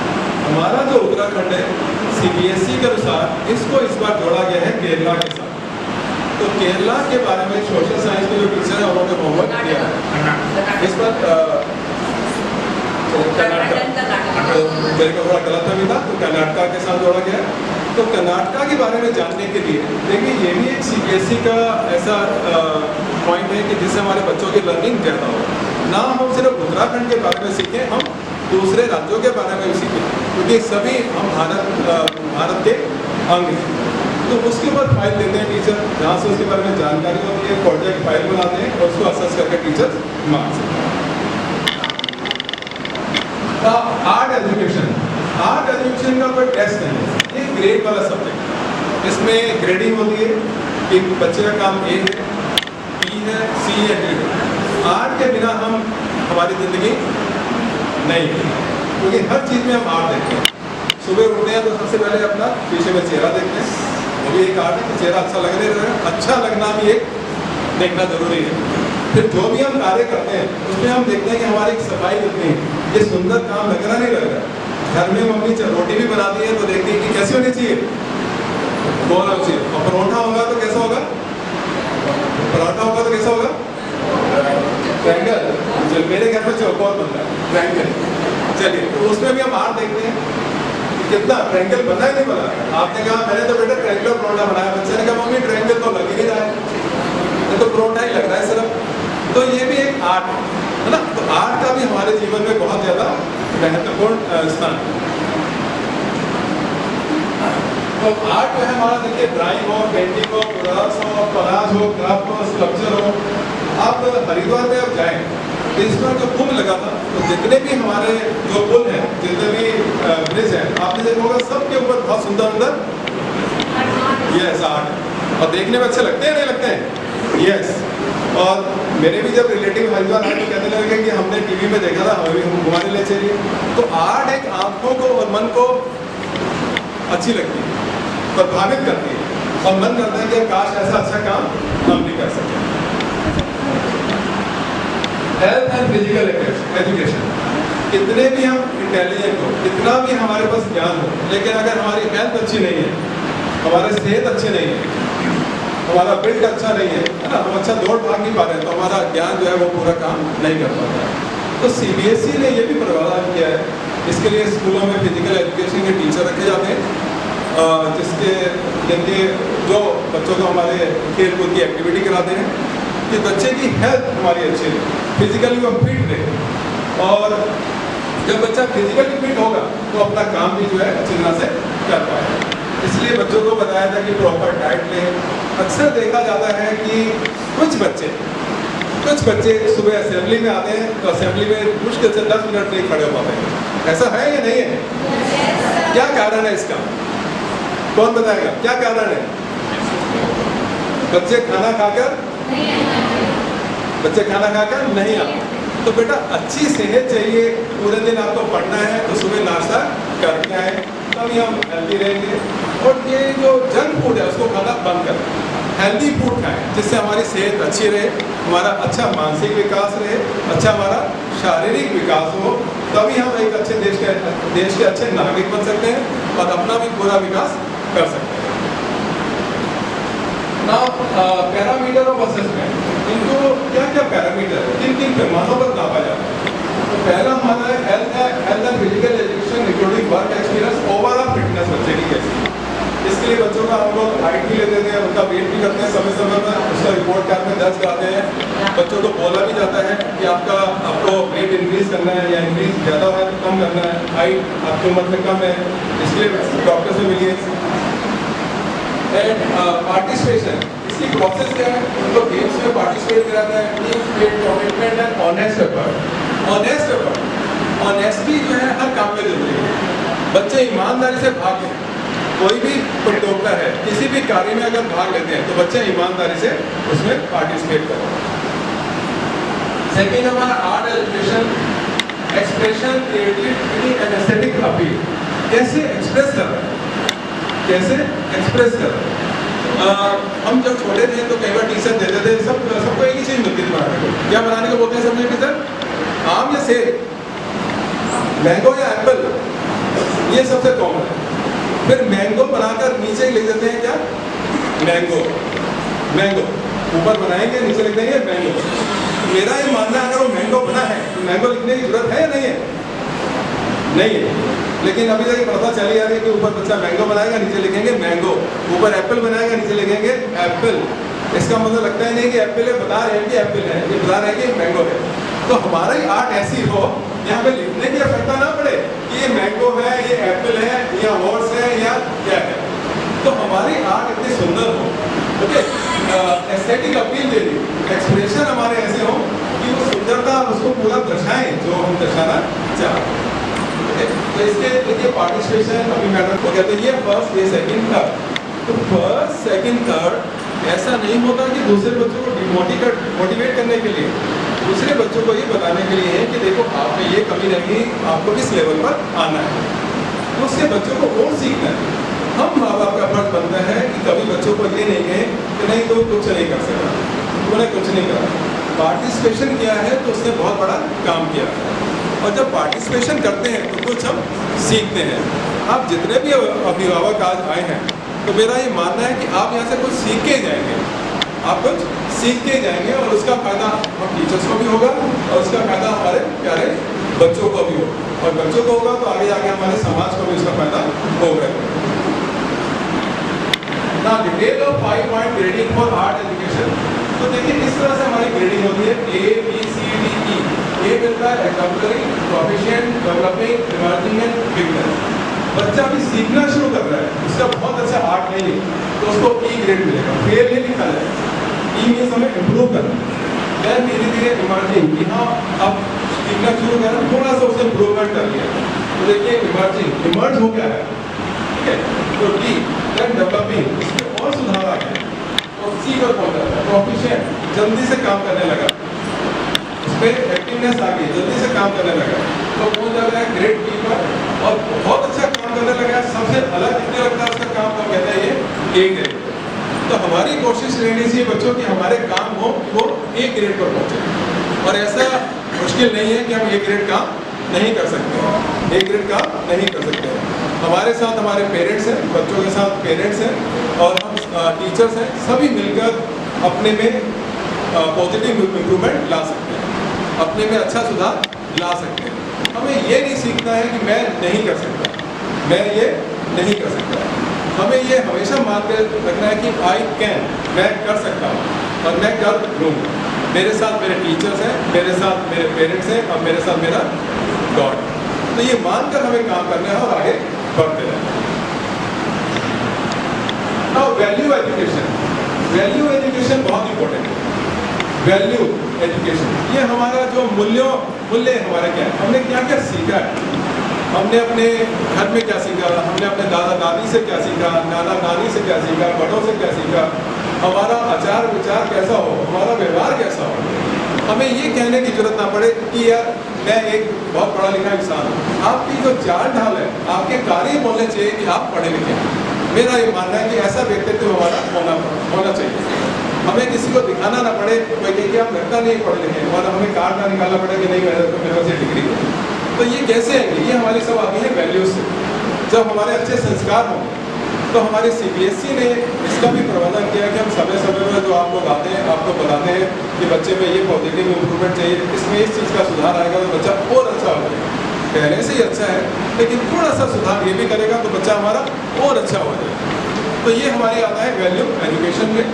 और इसमें देखिए क्या है, हाइजीन, हम साफ सफाई रखें, साफ सफाई रखें, हम आसपास साफ सफाई रखें। उसके फायदे क्या होते हैं? हमें डॉक्टर के पास जाना कम पड़ता है। तो साफ सफाई रखेंगे, बीमारियां नहीं होंगी, उसका फायदा हमको ही है। फिर sanitation, dedication, honesty, truthfulness, dedication, कोई भी हम काम करें डेडिकेशन वाली चीज। अगर हमें साफ रखना है तो साफ रखना है काम। अगर हमें अच्छे बनना है तो अच्छे बन के रहना है। हमें जंक फूड छोड़ना है तो वो छोड़ना है। डेडिकेशन चाहिए, मुझे अच्छे नंबर लाने हैं, मुझे लाने हैं। ऑनेस्टी, ईमानदारी बहुत इम्पोर्टेंट फैक्टर है। अक्सर हम बढ़ते जा रहे हैं लेकिन हम ईमानदार से थोड़ा नीचे होते जा रहे हैं। ऐसा सही है नहीं है? समाज में हमारी जो वैल्यू है, हमारी वैल्यूज है, हमारे संस्कार गिरते जा रहे हैं। हम बढ़ते तो जा रहे हैं लगातार, लेकिन मेरा ये मानना है जो हम समाज में देखते हैं, वैल्यूज हमारी गिरती जा रही है, वैल्यूज हमारी गिरती जा रही है। क्योंकि हम बड़ों का अक्सर क्या मानना बच्चे भूल जाते हैं। दादा दादी नाना नानी कई बार क्या कहते हैं बच्चे, आपको क्या अनुभव है, आपको क्या अनुभव है। कई बार पेरेंट्स से कहते हैं आप कितना पढ़े लिखे हैं। तो माँ बाप और दादा दादी जो बड़े लोग होते हैं वो पढ़े लिखे हैं, चाहे वो स्कूल गए या नहीं गए। हमारे माँ बाप चाहे पढ़े लिखे हैं या नहीं है, या थे या नहीं थे, वो हमसे बहुत ज्ञानी थे।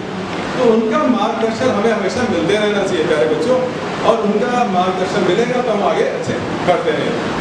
तो ईमानदारी हो, सच्चाई हो, ट्रूथफुलनेस, काइंडनेस हो, दयालु बनेगा।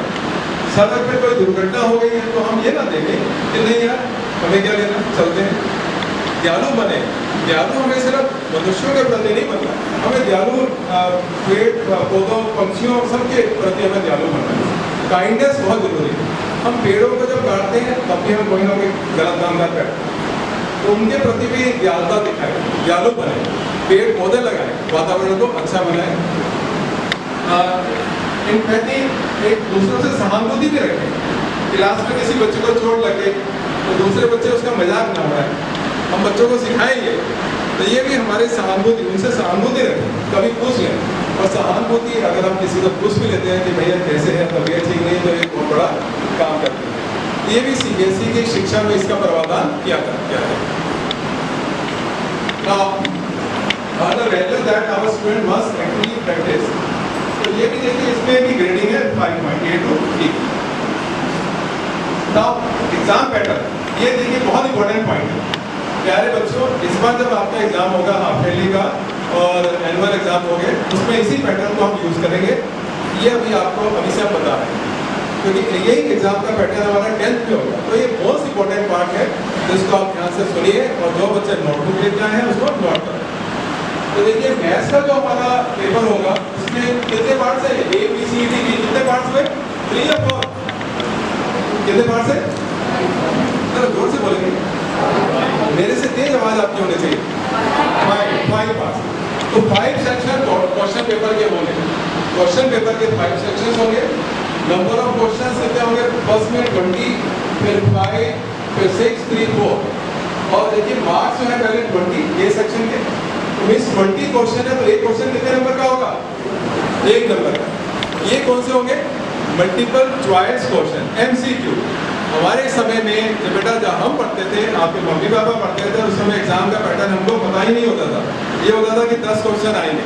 मेरे टाइम में ये होता था कि 10 क्वेश्चन आएंगे और पूरी बुक में देखते हो 10 क्वेश्चन आएंगे, नहीं तो सैंपल पेपर लो और 15-20 क्वेश्चन रट लिए। अब बच्चों को सब मालूम है कि पेपर का पैटर्न कैसा है, इसलिए हमारे बच्चे हमारी थोड़ी सी सहायता हमको मिलती रहे तो बहुत अच्छे नंबर ला सकते हैं। दूसरा पार्ट में देखिए 5 क्वेश्चन होंगे और एक क्वेश्चन कितने नंबर का होगा?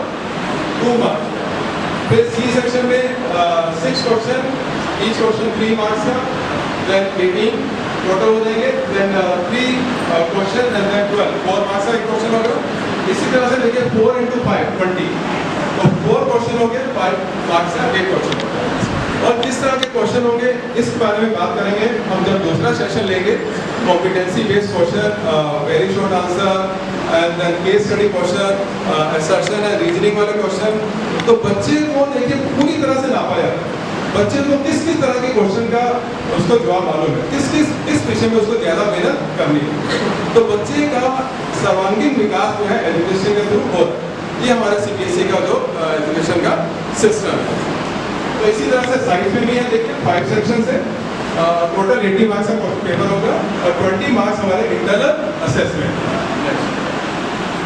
सोशल साइंस में भी देखिए सेम है, 80 marks and 5 parts are there. English थोड़ा डिफरेंट। इंग्लिश में कितने सेक्शन है? Speak loudly. 3 सेक्शन। इंग्लिश में कितने सेक्शन है? 3। तो इंग्लिश में हमारा देखो पहला है रीडिंग स्किल्स। रीडिंग स्किल्स पढ़ना आना चाहिए। अक्सर देखा जाता है हमारे बच्चों को रीडिंग हैबिट्स कम होती है। जब से टेक्नोलॉजी हमारी ऊपर गई है, हमारे हाथों में एक छोटा सा ये खिलौना जो आ गया, इससे हमारा बहुत समय ले लिया और हमने न्यूज़पेपर पढ़ना, बुक्स को पढ़ना छोड़ दिया। तो CBSE हमारा जो बोर्ड कहता है कि बच्चों को हमें पढ़ने की आदत हो। हमारे पास में आपने देखा होगा कि हमने पूरा लाइब्रेरी रिनोवेट किया है और नया लाइब्रेरी बना है, इसमें बुक्स भी नई ऐड हो रही है। तो बच्चों को रीडिंग हैबिट्स होनी चाहिए। क्यों ना हम अपने दिन की शुरुआत एक अच्छे न्यूज़पेपर से करें, तो हमारी रीडिंग स्किल्स बढ़ती हैं, पढ़ने की आदत बढ़ती है, साथ साथ हमारा क्या होता है? ज्ञान बढ़ता है। हमें मालूम चलता है हमारे आसपास और विश्व में क्या हो रहा है। तो ये रीडिंग का फायदा है। जब न्यूज़पेपर की रीडिंग करते हैं, मोबाइल से हटते हैं, तो हमारा किसी तरह से भी नुकसान नहीं। मोबाइल से जब पढ़ते हैं तो हमारा टेक्नोलॉजी, हम इंटरनेट यूज़ कर रहे हैं, पैसा खर्च कर रहे हैं, साथ में क्या खर्च कर रहे हैं? हमारी आंखों के ऊपर भी असर पड़ता है। और हम लेट के पढ़ते हैं तो हमारी हेल्थ के ऊपर भी असर पड़ता है। तो मेरे प्यारे बच्चों और मेरे प्यारे अभिभावकों, मेरा आपसे अनुरोध है कि अभिभावकों से यह अनुरोध है कि बच्चों को न्यूज़पेपर पढ़ने की या बुक्स पढ़ने की आदत डालें। बुक्स पढ़ने की या न्यूज़पेपर पढ़ने की आदत डालें। और ऐसे ही मेरा बच्चों से अनुरोध है कि जब स्कूल में भी न्यूज़पेपर आ रहा है, लाइब्रेरी में भी आप जाते हैं, तो मैंने देखा अक्सर बच्चे यहाँ तो पढ़ते हैं लेकिन हम घर में न्यूज़पेपर नहीं लेते हैं। तो बुक्स पढ़ने की आदत डालें। ये हमारा रीडिंग जो हमारी रीडिंग स्किल्स है, ये CBSE ने इसलिए किया है कि हम टेक्नोलॉजी का यूज़ तो करें, लेकिन कितना यूज़ करना है ये इसकी समझ हमको होनी चाहिए। Now writing skills with grammar, हम लिखना भी जाने। जैसे हमने शुरू में कहा था, कुछ बच्चे बोलने में बहुत अच्छे होते हैं, इसलिए उसके मॉडल के 5 मार्क्स मिलते हैं। बच्चे आंसर दे रहा है, फटाफट खड़े होकर आंसर दे रहे हैं, लेकिन एग्जाम तो हमारे इंडिया में सारे कैसे हैं? कैसे हैं? मॉडल वाले, लिखने वाले। तो हमारी रीडिंग के हैबिट्स के साथ साथ राइटिंग स्किल्स भी अच्छी हो। हमने अपनी बात को कैसे कहना है, हमने अपनी बात को किस तरह से रखना है। एक एप्लीकेशन टीचर देते हैं इंग्लिश में कि सिक लीव की एप्लीकेशन लिखिए, उसी एक एप्लीकेशन को उस तरह से नहीं लिखना जैसे हमको सिखाया जाता था। 35 बच्चे तो 35 बच्चों की एक ही लैंग्वेज होती थी इंग्लिश की एप्लीकेशन। अब समय आ गया है, अब आपको अलग अलग शब्दों का प्रयोग करके अलग अलग इंग्लिश के वर्ड्स यूज कर आप इंग्लिश के लिए सिक लीव की एप्लीकेशन लिख सकते हैं। तो ये सारा देखिए विकास समय के साथ साथ हो रहा है और हमें इसके साथ चलना ही होगा, तभी हम आगे जाके जीवन में सफल हो पाएंगे। तो फिर से मैं बच्चों से अनुरोध करूँगा और अभिभावकों से बोलूँगा कि हम बच्चों की तरफ ध्यान दें। उनको कभी कभी ऐसे टॉपिक घर में भी लिखने को दें कि बेटा इसके ऊपर जरा मुझको लिख के दिखा, या मुझे ऑफिस में अपनी एक एप्लीकेशन देनी है, बेटा आज तुम ही लिख दो, तुम तो अच्छे स्कूल में पढ़ते हो, ठीक है नहीं? तो इस तरीके से हम बच्चों को लिखने की हैबिट डाल सकते हैं, लिखने की हैबिट डाल सकते हैं। क्योंकि टीचर के साथ साथ अभिभावकों का भी फर्ज है कि मिलकर हम बच्चे को आगे बढ़ाएं। तो लास्ट में है इंग्लिश लिटरेचर। इंग्लिश लिटरेचर ये हमारा देखिए इसमें रखा होगा 40 मार्क्स, 40 मार्क्स 50-50 20-20 जो पहला उसमें आपको नॉलेज की बात है।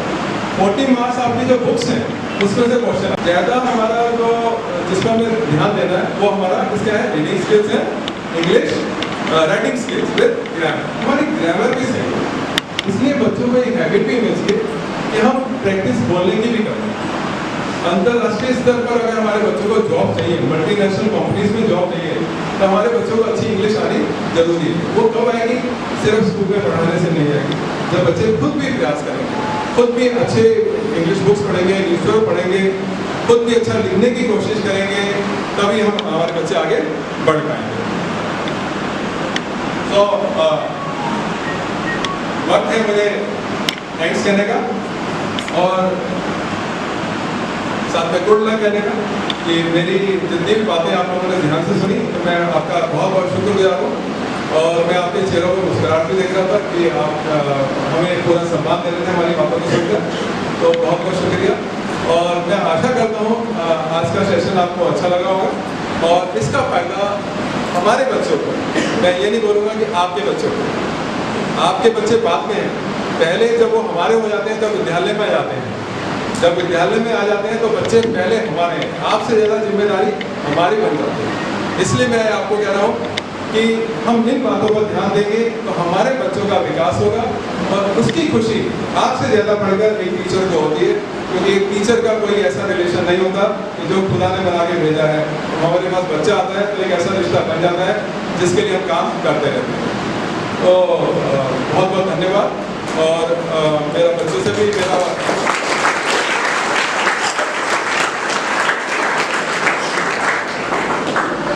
मुझे आशा है कि आज से बच्चों में भी एक अच्छा परिवर्तन आएगा और इस परिवर्तन को मैं छुट्टी के बाद में खुद असेस करूंगा कि आप लोगों में कुछ परिवर्तन आया है या नहीं आया। आप कितनी बुक्स पढ़ेंगे उसका बुक रिव्यू लिखिए और ये छुट्टी के बाद हम देखेंगे आपने किस तरह से अपने में डेवलपमेंट किया है। ये छुट्टी के बाद में हम खुद असेस करेंगे। Thanks to all of you, God bless you.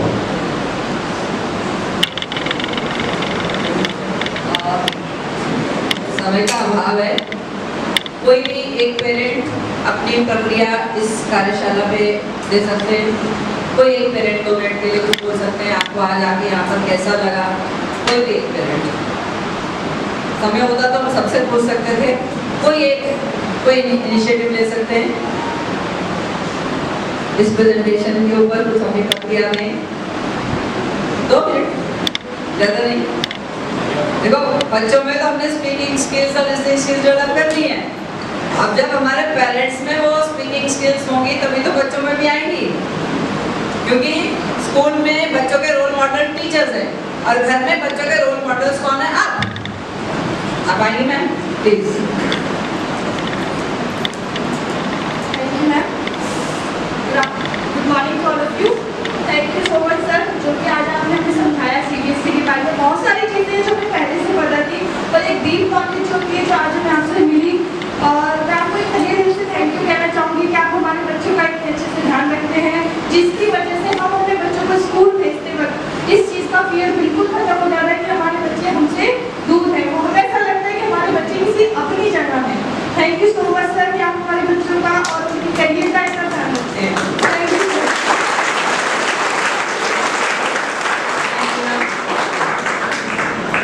कोई और बोलना चाह रहे हैं? Any mail? आइए प्लीज। कि आपके विचारों से ही पता चलेगा कि आगे भी हमें इस तरह की कार्यशाला करनी चाहिए कि नहीं चाहिए, आपको कुछ फायदा हो रहा है कि नहीं हो रहा है। प्लीज सभी को मेरा नमस्कार। जो आज की कार्यशाला हुई है बहुत अच्छी कार्यशाला हुई है और ये समय समय पर होती रहनी चाहिए, ताकि बच्चों का जो हम चाह रहे हैं कि एक अच्छा जिम्मेदार नागरिक बने और हमारे बच्चे बहुत अच्छे फील्ड में जाएं। जो हम चाह रहे हैं कि हम इतना पैसा खर्च कर रहे हैं बच्चों के लिए, तो हमारा ही फर्ज बनता है कि जो हमारे स्कूल वाले जो हमारे साथ कर रहे हैं कि भाई बच्चों को हर तरीके से लेकर चल रहे हैं, मोटिवेट कर रहे हैं और समय समय पर का जो कार्यशाला है बच्चों को बता रहे हैं, हर तरीके से लेकर चलना चाह रहे हैं।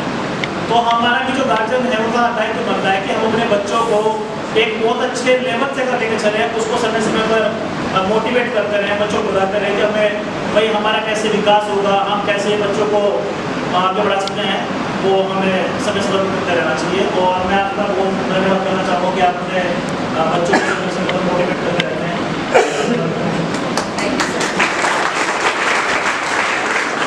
Thank you very much. अब मैं स्कूल के डायरेक्टर मिस्टर अभिषेक जमदंडी को कॉल करूँगी कि वो तहे दिल से आप सबका आभार व्यक्त करें कि आप स्कूल में आए समय निकाल के। आप बहुत व्यस्त हैं पर अपने बच्चों के लिए आपने समय निकाला। अभिषेक। आप सभी को नमस्कार और very good afternoon to all of you. लगभग 2 घंटे से आप सुन रहे हैं, कुछ एक्टिविटीज में आपने पार्टिसिपेट किया और लगभग 2 घंटे लगातार किसी को सुनने के बाद फिर किसी को सुनने का मौका मिले तो जिसको बोलना पड़ता है उसके लिए बड़ी भारी समस्या हो जाती है, क्योंकि आप 2 घंटे से सुन रहे हैं, सुनने की भी एक सीमा होती है। आपको मैं ऑर्डर तो नहीं दे सकता, आली में बहुत छोटा हूँ आप सबसे, लेकिन एक आग्रह कर सकता हूँ कि एक बार सब लोग कमर सीधी करके बैठे, एक बार कुर्सी पर पीछे होकर के और सीधा होकर के बैठे। आप लोग अपना महत्वपूर्ण समय निकाल करके, कोई अपनी नौकरी छोड़ करके आएंगे, कोई अपनी दुकान से समय निकाल करके आएंगे, जो हमारी माताएँ आएंगी, जो मम्मियाँ आएंगी, वो अपना घर का बहुत इंपॉर्टेंट काम छोड़ के आएंगी। क्यों आए और क्यों स्कूल ने आपको बुलाया, इसके पीछे मोटा मोटा कारण क्या है और उद्देश्य क्या है, ये हमारी जो 2 घंटे की प्रेजेंटेशन थी इसमें आपको समझ आ गया। लेकिन इसी का एक निष्कर्ष निकाल करके मैं आपको समझाता हूँ इसका उद्देश्य क्यों हमने ऐसा सोचा और क्यों इस पर्टिकुलर क्लास के लिए ही सोचा, क्यों इस पर्टिकुलर आयु के लिए ही सोचा। जब मैं 10 साल का था तो मुझे ऐसा लगता था मेरे माता पिता सर्वज्ञानी, उनको सब कुछ पता है, इनसे बढ़कर के दुनिया में कुछ नहीं। 5-6 साल बाद जब मैं 15-16 साल का हुआ तो मेरे अंदर ऐसा परिवर्तन आया, मुझे ऐसा लगा मैं ही सर्वज्ञानी हूँ, मुझे ही सब पता है और जो मेरे माता पिता कह रहे हैं उनको कुछ नहीं पता है। मैं क्या सोचता हूँ, ये कहाँ पिछले जमाने की बातें करते हैं और मैं कौन सी बातें कर रहा हूँ और हमारी सोच में अंतर आता है। अब जब मैं 30 साल का हो गया तो वहाँ मेरे को कोई 10 साल वाली स्मृति याद आ रही है कि जो मेरे माता पिता हैं वो सर्वज्ञानी हैं, सर्वव्यापी हैं, उनको जो पता है सब कुछ पता है और जो मेरे लिए सोच सकते हैं वो कोई नहीं सोच सकता।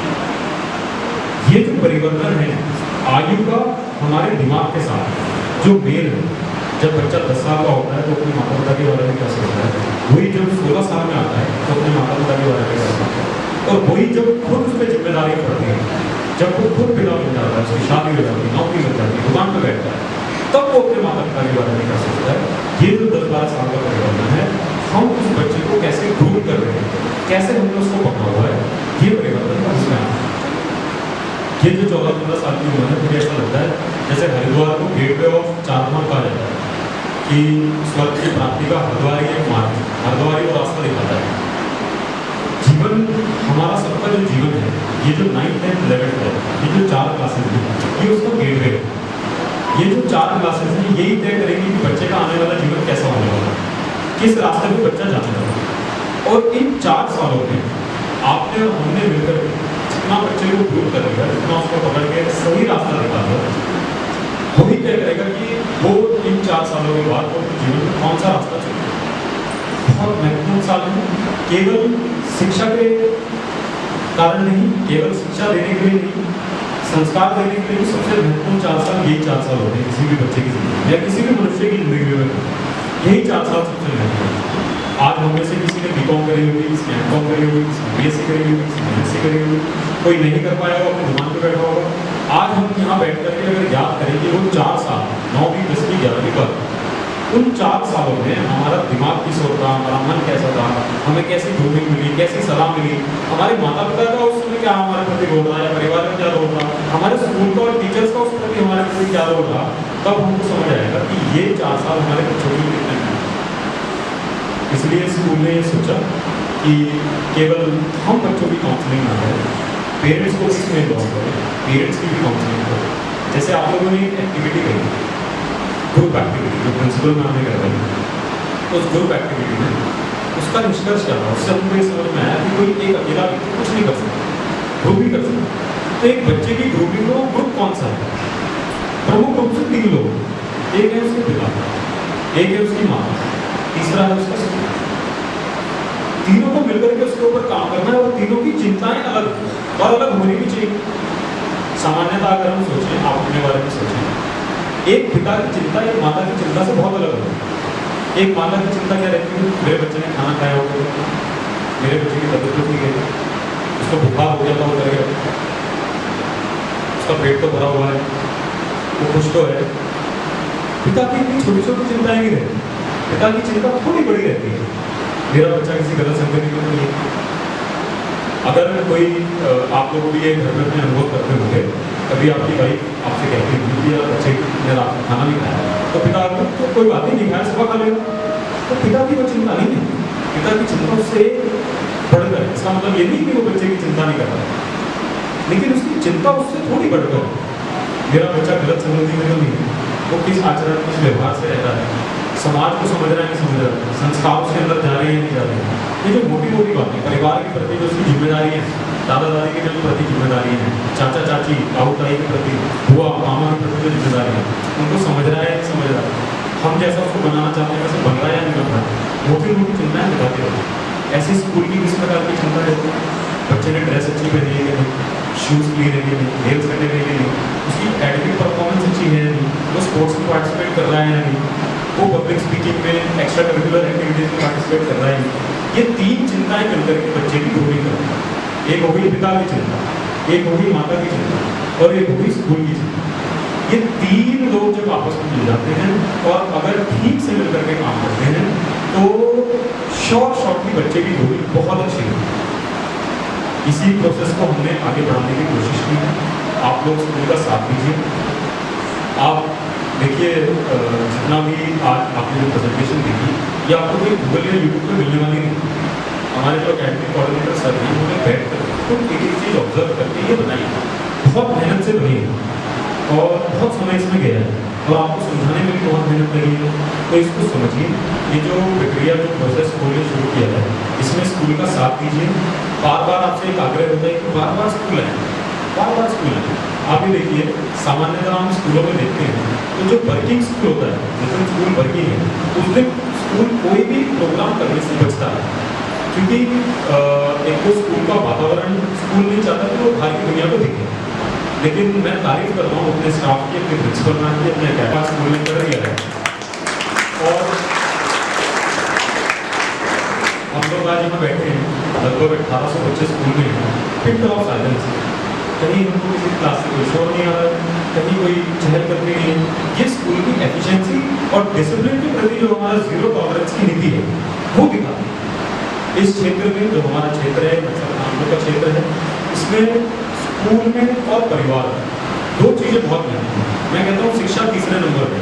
शिक्षा पाना आज की डेट में बहुत आसान है, बच्चे को समझ नहीं आ रहा है, गूगल यूट्यूब पर सर्च करें सब मिल जाता है। लेकिन उससे पहले सबसे महत्वपूर्ण है संस्कार। बच्चे में हमको ट्रांसफर कर पा रहे हैं नहीं कर पा रहे, जो हमारे अंदर आए वो हम आगे दे पा रहे हैं नहीं पा रहे। और दूसरा है डिसिप्लिन, तीसरी है शिक्षा। संस्कार, अनुशासन और शिक्षा, इन 3 चीज़ों को लेकर के बच्चों पे हमारा स्कूल, हमारे टीचर्स काम कर रहे हैं। आप भी अगर थोड़ा सा ध्यान देंगे, कई बार कई लोगों की ऐसी प्रवृत्ति होती है, कई अभिभावकों की, भाई हमने स्कूल में एडमिशन करा दिया, हम फीस दे रहे हैं, यहाँ से हमारी जिम्मेदारी समाप्त। ये बहुत गलत विचार है, बहुत गलत प्रवृत्ति है। इस प्रवृत्ति को यहाँ से, इस कार्यक्रम से, गेट से निकलने के बाद यहीं कुर्सियों पे आप छोड़ देंगे, किसी के भी दिमाग में करिए। ये बात ठीक है कि आपने स्कूल में एडमिशन कराया तो स्कूल की पूरी जिम्मेदारी है, लेकिन वहाँ आपकी जिम्मेदारी खत्म हो जाती है, ऐसा कुछ नहीं। हम तीनों को, ये जो 3 कड़ियाँ हैं बच्चे की ग्रूमिंग में, बच्चे के पालन पोषण में, बच्चे को शिक्षा, अनुशासन और संस्कार देने में, इन तीनों कड़ियों को ही साथ में मिलकर के काम करते हैं। समय बहुत हो गया है, लास्ट में 2 बातें, 2 आग्रह मैं आपसे करता हूँ। एक आग्रह बच्चों के लिए जो आपको बच्चों के प्रति करना चाहिए, एक आग्रह अपने लिए जो हम अपना एनालिसिस खुद करें। जिन बच्चों के पास स्मार्टफोन है या जो मम्मी या पापा का स्मार्टफोन यूज करते हैं, आजकल स्मार्टफोन में एक ऑप्शन आता है स्क्रीन टाइम चेक करने का। कि मोबाइल में अगर 2 घंटे मोबाइल चला है तो उसमें क्या क्या देखा गया, यानी कितनी देर यूट्यूब चली है, कितनी देर फेसबुक चला है, कितनी देर बच्चे ने गूगल चलाया है, कितनी देर ऑनलाइन क्लास में था, कितनी देर गेम्स खेले हैं, कितनी देर वो कॉल्स पर। एक तो हफ्ते में एक बार अपने नियम बनाइए सब लोग, अपने दोस्तों को भी बताइए, परिवार में भी बताइए।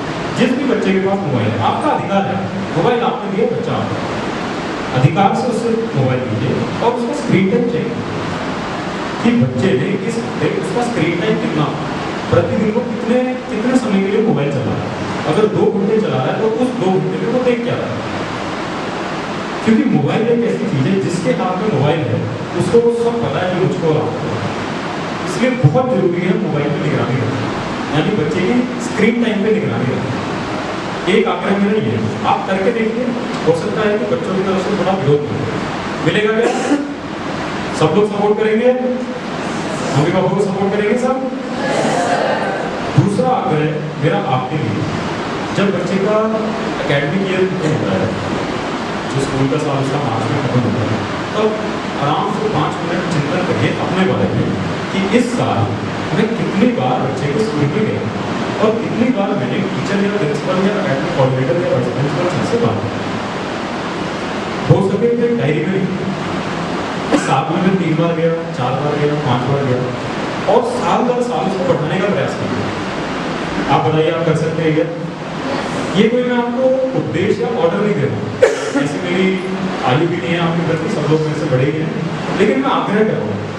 आप देखिए, अगर थोड़ा हम ये चिंतन करेंगे कि इस साल में कितनी बार अपने बच्चे के स्कूल में गया और कितनी बार मैंने उसकी टीचर से बात करी, तो अपने आप साल दर साल अगर आप इसको बढ़ाने का प्रयास करेंगे, अगर आप इसका चिंतन करेंगे तो वो खुद ही बढ़ जाएगा, और अगर वो बढ़ गया तो उसका प्रभाव अल्टीमेटली किस पे दिखेगा? हमारे बच्चों। तो यही 2 आग्रह मेरे से हैं, कोशिश करेंगे कि फिर आप सबसे जल्दी मिले। आशा करता हूँ आप सबको ये ओरिएंटेशन प्रोग्राम बहुत अच्छा लगा होगा। बहुत बहुत धन्यवाद, थैंक यू सो मच।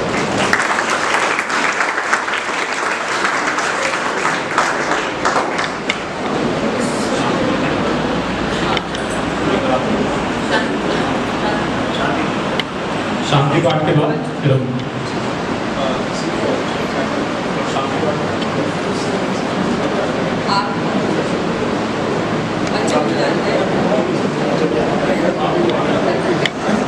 जो बच्चे शांति पाठ पे कराते हैं, ऐसे कोई बच्चे हैं यहाँ पे? हाँ जी, सामने आ जाइए, जो शांति पाठ कराते हैं। Stand up all of you.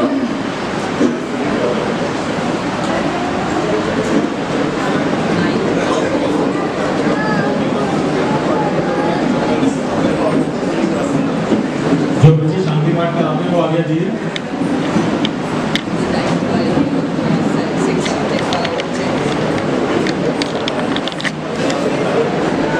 चलिए मैं कराता हूँ, एक बार सीधे खड़े होंगे और मेरे पीछे दोहराइए।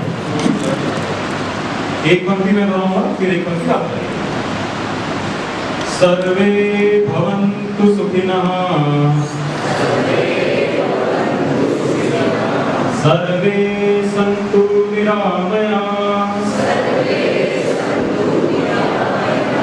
सर्वे भद्राणि पश्यन्तु, मा कश्चित् दुर्भाग् भवेत्। ओम शांति शांति शांति।